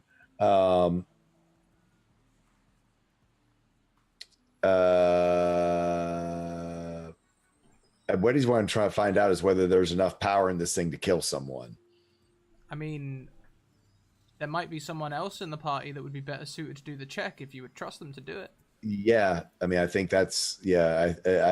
Yeah, the player wants to do it, I guess. Yeah, but Clinton's not the right person. Yeah, I'm looking specific. Do you know how this works? I'm looking at Imogen. I was gonna say, can I? Yeah. Hang on. I'm not too sure what I'd actually use here. So what is it I'm trying to find out specifically? You'd be doing an investigation roll on the buzzer to Just- get more information. So you'd be looking at your power tags and looking at the things that might be. So I've got like always prepared.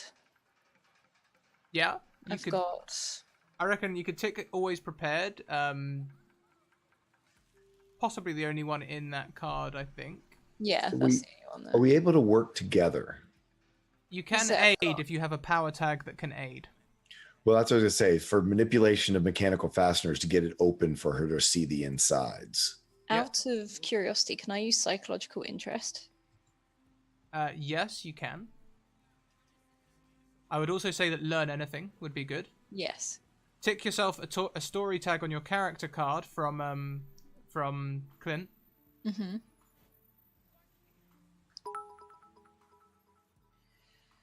That's an advantage for tool school. Can I use Oh, anything thank you. from my actual mythos that I can use for this?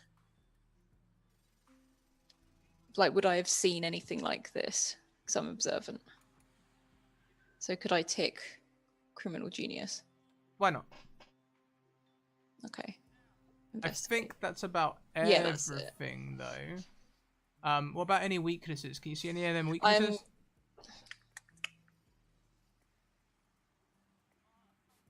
No, I think Do you it's know all what? good. You're in the diner, so you can also tick the diner. Okay. Ooh, that's true. The premonition I don't think is going to help here. No. And you are working. Though Clinton is helping, you have the story weak the crew weakness tag of it. You're a team of individuals, so maybe Yeah. click on that for me as well. Okay. So Investigate. you'll be giving attention to your crew, and then investigate. Got 9. Okay, so you have 5 power. You can get 5 clues about this ring. Okay. I'm going to share this with the group anyway. But can I tell where it's come from? Sorry. Can I tell where it's come from?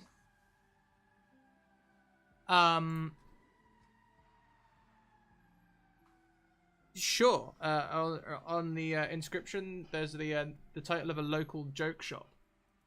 Okay. Let's call it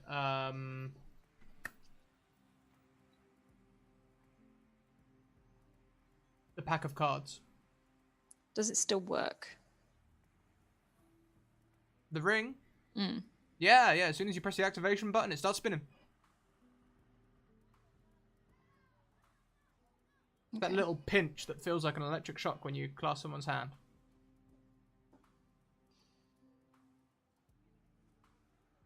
Yeah, I'm gonna offer some of the clues out to the others as well. Mhm. Is there anything that makes it like? I don't know. That's too general.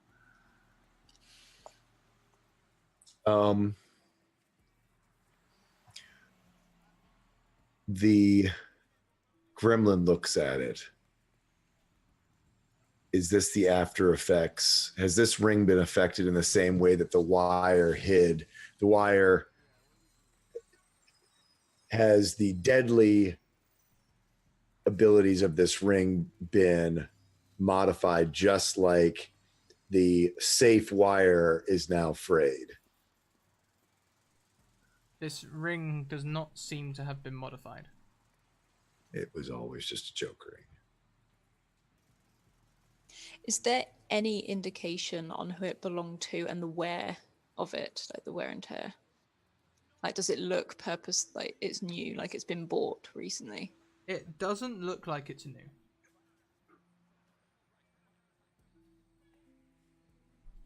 Also, we have a nat 20 for X from Eres Sivad.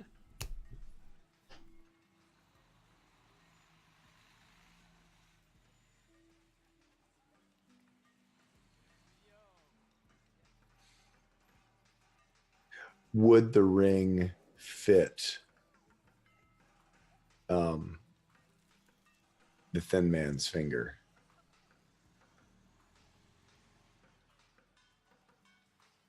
Yes. It's a man's ring, so you can put it on. It will fit most fingers somewhere in the middle. Gotcha. That's our last question, isn't it? Well, actually, I count that you've still got one more, and I'm going Okay. to gift you this one. But let's say you guys spend a few hours puzzling over this ring, in the diner. I'd like you to lose track of time, and at about 2 a.m., the thin man starts walking past the diner. I see him and I jump up. He And walks in. Oh, thank goodness you're still open. Merry Christmas. Coffee, usual. Yeah, same booth. Um, Do you want to talk? no, I'm okay. Clinton looks at him and goes, "You didn't do it. You couldn't have. It doesn't add up. There wasn't the time, Would you like and a it's coffee? Boxing Day." That's what the police say. I couldn't have done it. Why don't you sit down? Yeah, okay. I think that'd be really good. Say I had a joke ring just like that. Oh, how is it the sort of thing that you like, playing jokes and stuff? I'm a comedian. Yeah. Hello. Oh boy, okay. Why'd you say you Did did it? you just use it to play jokes, or? Yeah, pranks. I've not seen it in months. And she just starts pouring coffee for him. Months. It's a shame you lost it. Oh, I didn't lose it. I put it away somewhere. Oh. Why'd you put it away? Difficult to work into a stage act. That's from when I used to do street performing.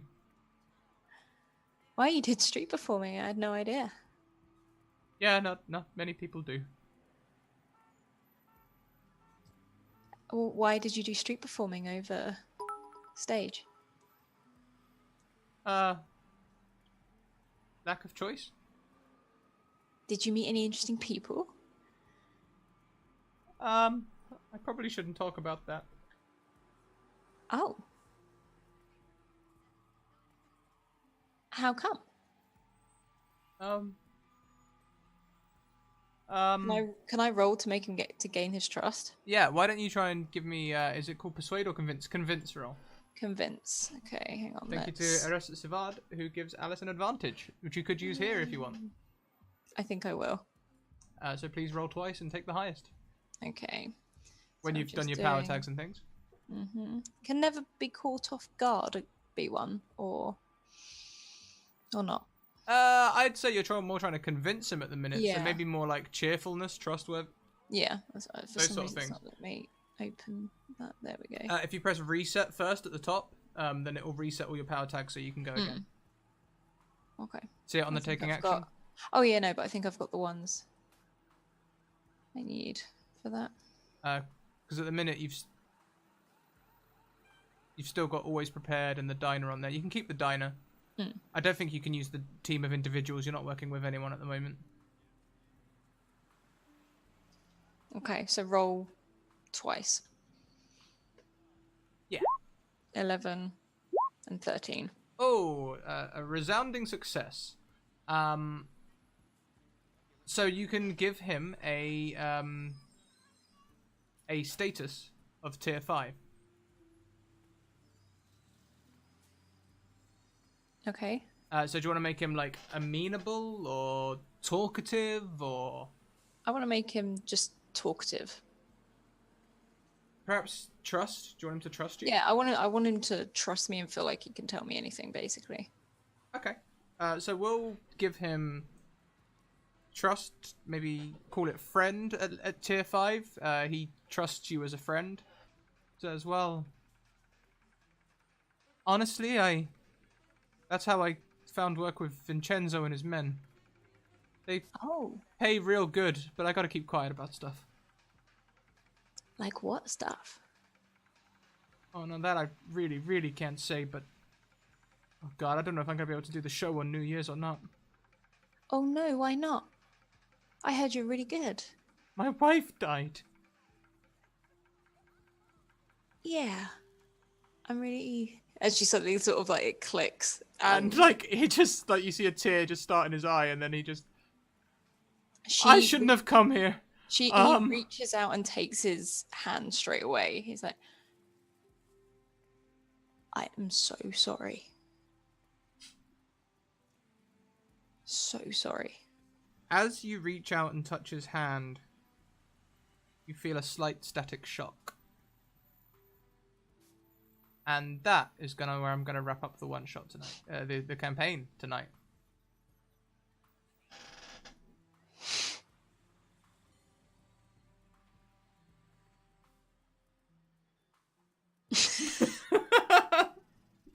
Oh no. So, you guys, how was that? Yeah.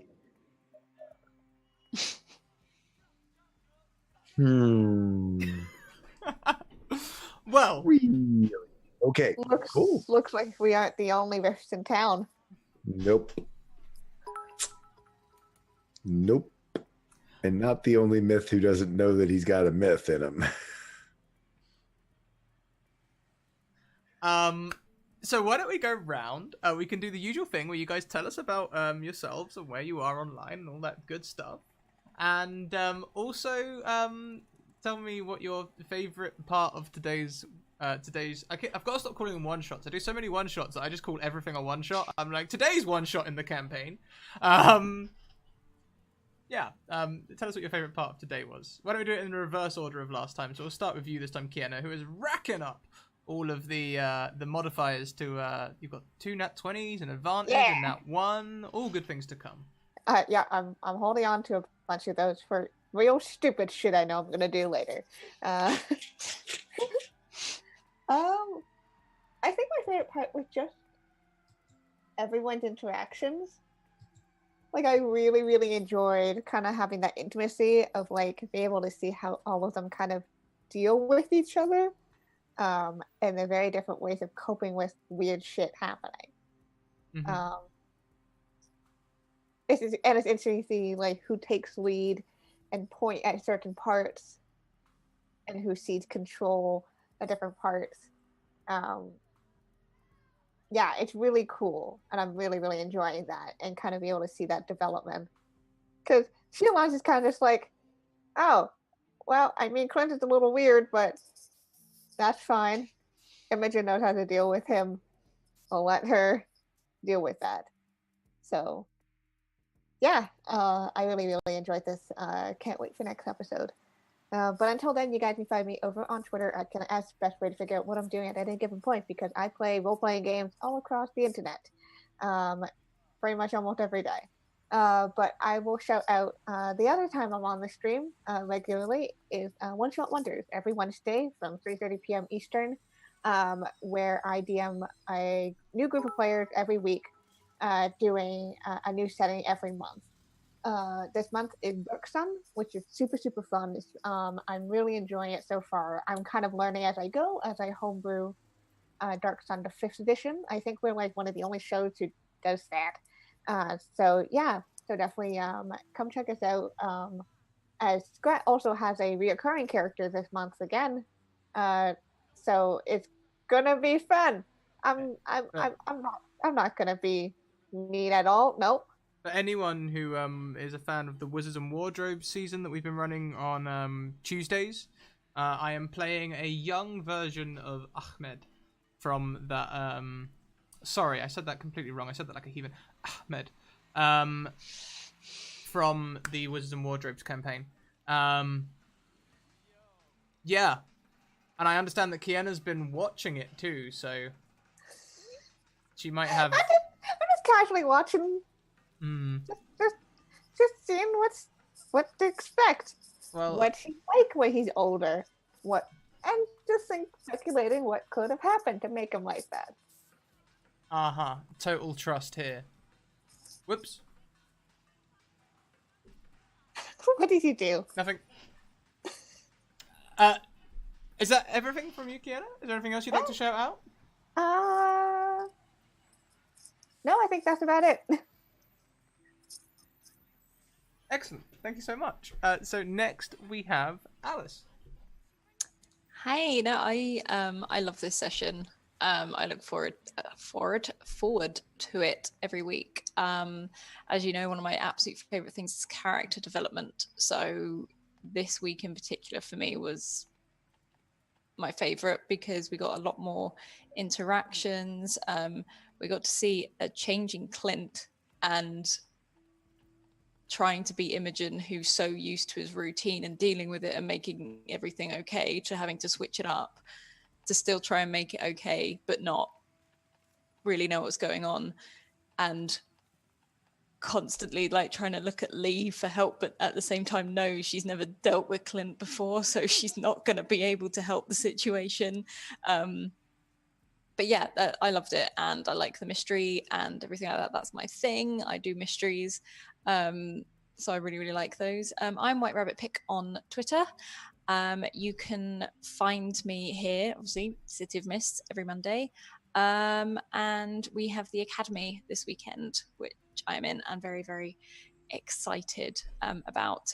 When I'm not doing that, I'm either DMing on this channel or I am playing in the channel, and we've got a lot of exciting things in the works that should be coming pretty soon. Oh yes. And the podcast should be, we're using planning this the Cypher next system season as we speak. So yeah, lots of exciting things to come. yeah, I'm super excited for it. So Alice, would you also like to share your new photography website in the chat? I could do. It's not finished yet, but okay. It's close enough. Yeah. Thank you, baby. Love you. Pop that in chat. So. And so, last but most certainly not least, the now maybe looking slightly tired from Gen Con, Tall School. No, it was fun. It was awesome. I had a great time sort of jumping back into RPing shoes, and certainly sort of rediscovering Clinton. He's an interesting one to role play, and to sort of, it's funny, you kind of get into his mind, and then it's interesting to kind of break back out of it again as you do things. But no, I agree with both Kiana and Alice that just sort of the interactions and how they deal with each other is very interesting, and how to make Clinton still playable outside of his schedule. That's been the interesting part of not just breaking him. And I'm gonna have to remind myself of, so if a personality breaks, what happens then? Well, it can go nascent for a period. You don't have to do it straight away. But when one of your Logos breaks, you swap it for a Mythos. So your Mythos becomes stronger. Right. If your Mythos fades, then you can go nascent as well, but then you'll gain another Logos. And then, the loss of a Logos is symbolic of something incredible happening in your life. So in your example, if you were to crack your routine card, for example, your cog in the machine. Yeah. I'll get that up on stream for you guys as well, as we are talking about rules. If this was to crack, that would be the equivalent of you losing your job. Right. Yeah. It'd be something big has changed. That level, yeah. And face of the crowd would be like if suddenly I was, famous on the news or something. Yeah. Exactly like that. If you suddenly were not a face in the crowd. Maybe you walked around wearing pink all the time or something. Something crazy like that. Yeah, no, you can find me all over the interwebs as Tall Squall, and you can catch also coming up right here on Saturday morning, the debut of on Stratus's channel of our new module for our new little publishing venture with myself and Bird versus Plane, called Bird and the Storm Publishing. And we'll be playing Clearing the Midnight Wheel, which is our first module, which then will be bundled together into a small adventure as we complete more modules. So be sure to check out us right here on the Stratus channel on Saturday morning for the next Academy. Yeah. I'm so excited. I'm really hyped. I'm really excited to get to play it as well. Awesome. And thank you so much, all of you, for the characters you have brought along. It is so fun to see how they interact. It's so fun to mess with Clinton. Like ruining his schedule is now my most favorite way thing. too much fun. You were having way too much fun at that one point. So I just like saw that little grin on your face as you were just kept being like, and this thing goes wrong, and this thing goes wrong, Yeah. and this thing goes wrong. And I would do everything in my power to turn it back around on you. Better knives are not screwdrivers. It's beautiful. It's a beautiful thing. I love it. Yeah, okay, so guys, my links. Here are my social links. If you're not already in my Discord, you should be. It's full of wonderful people who are really inclusive. There's a real family feel to the Discord. We just had someone new come in today talking about building a new character, and like the response to them is amazing. So welcoming, so kind, so willing to help. I love it. I'm really proud of my Discord group and how much I can brag about them. It's a good thing.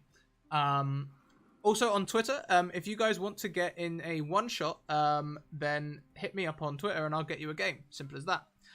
Usually the games are in D&D, but if there's enough interest, I could run a City of Mists one-shot. I could run any number of things.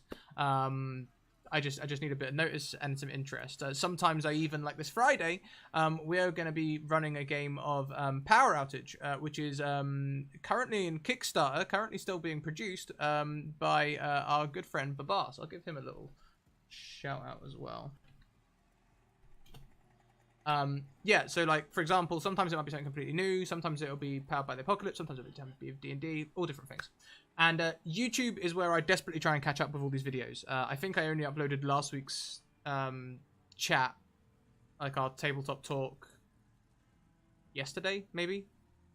Who knows? You know, it's a crazy old world. We'll get there. Next up, I have a Patreon.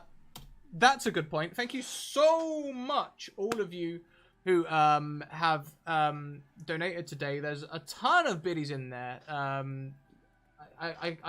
I don't have a total count, but we've received a lot of bits tonight. And also that $50 subscription. There he is, Lord Conti, in chat. Thank you so much. It's really, really appreciated. And we'll talk about shipping that thing to you separately. But yeah, if you guys want to support me, there's my Patreon. You can support me from as little as $1. And I generally get a better cut of that dollar than most other subscription style like payment things. So yeah, consider it. It's really cool and it supports me. And lastly, I have merch. If you want to see what the exclusive merch might look like by combining colors and sort of seeing what the black and white one might look like, but it's not quite gold, you can do that there. You can also see where I get all of my lovely things. Like my most used bit of merch at the minute is this book, my little book of plays. It's a A5 size. It's got my logo on it, and it is just the right size for a 3-hour one-shot. Because sometimes I do prep. Evidence.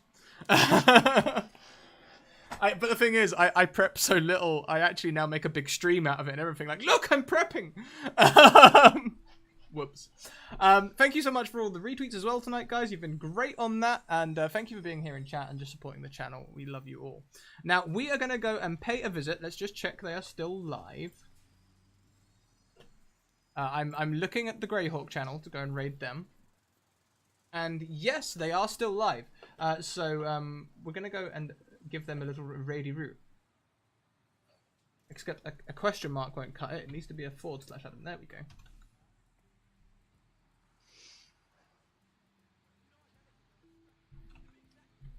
There we go. So, yeah, that's cooling down in chat now. As scheduling goes, we've got tomorrow, we've got Wizards and Wardrobes. Wednesday, we've got One Shot Wonders. On Thursday, I'm over on Encounter Roleplay doing the Larkspur sequence. On Friday, I'm doing the Power Outage game with Babas's system. And on Saturday, we have the Academy featuring Torskal himself. We also have Donathan Fry running some Space Cthulhu. And Renee Rhodes running some D&D. And me running some Cypher systems. So I need to learn them rules this week. Thank you all so much for being here. We'll see you next time. Make sure to fill that chat with hype and keep evoking emotions. See you later. Bye. Bye.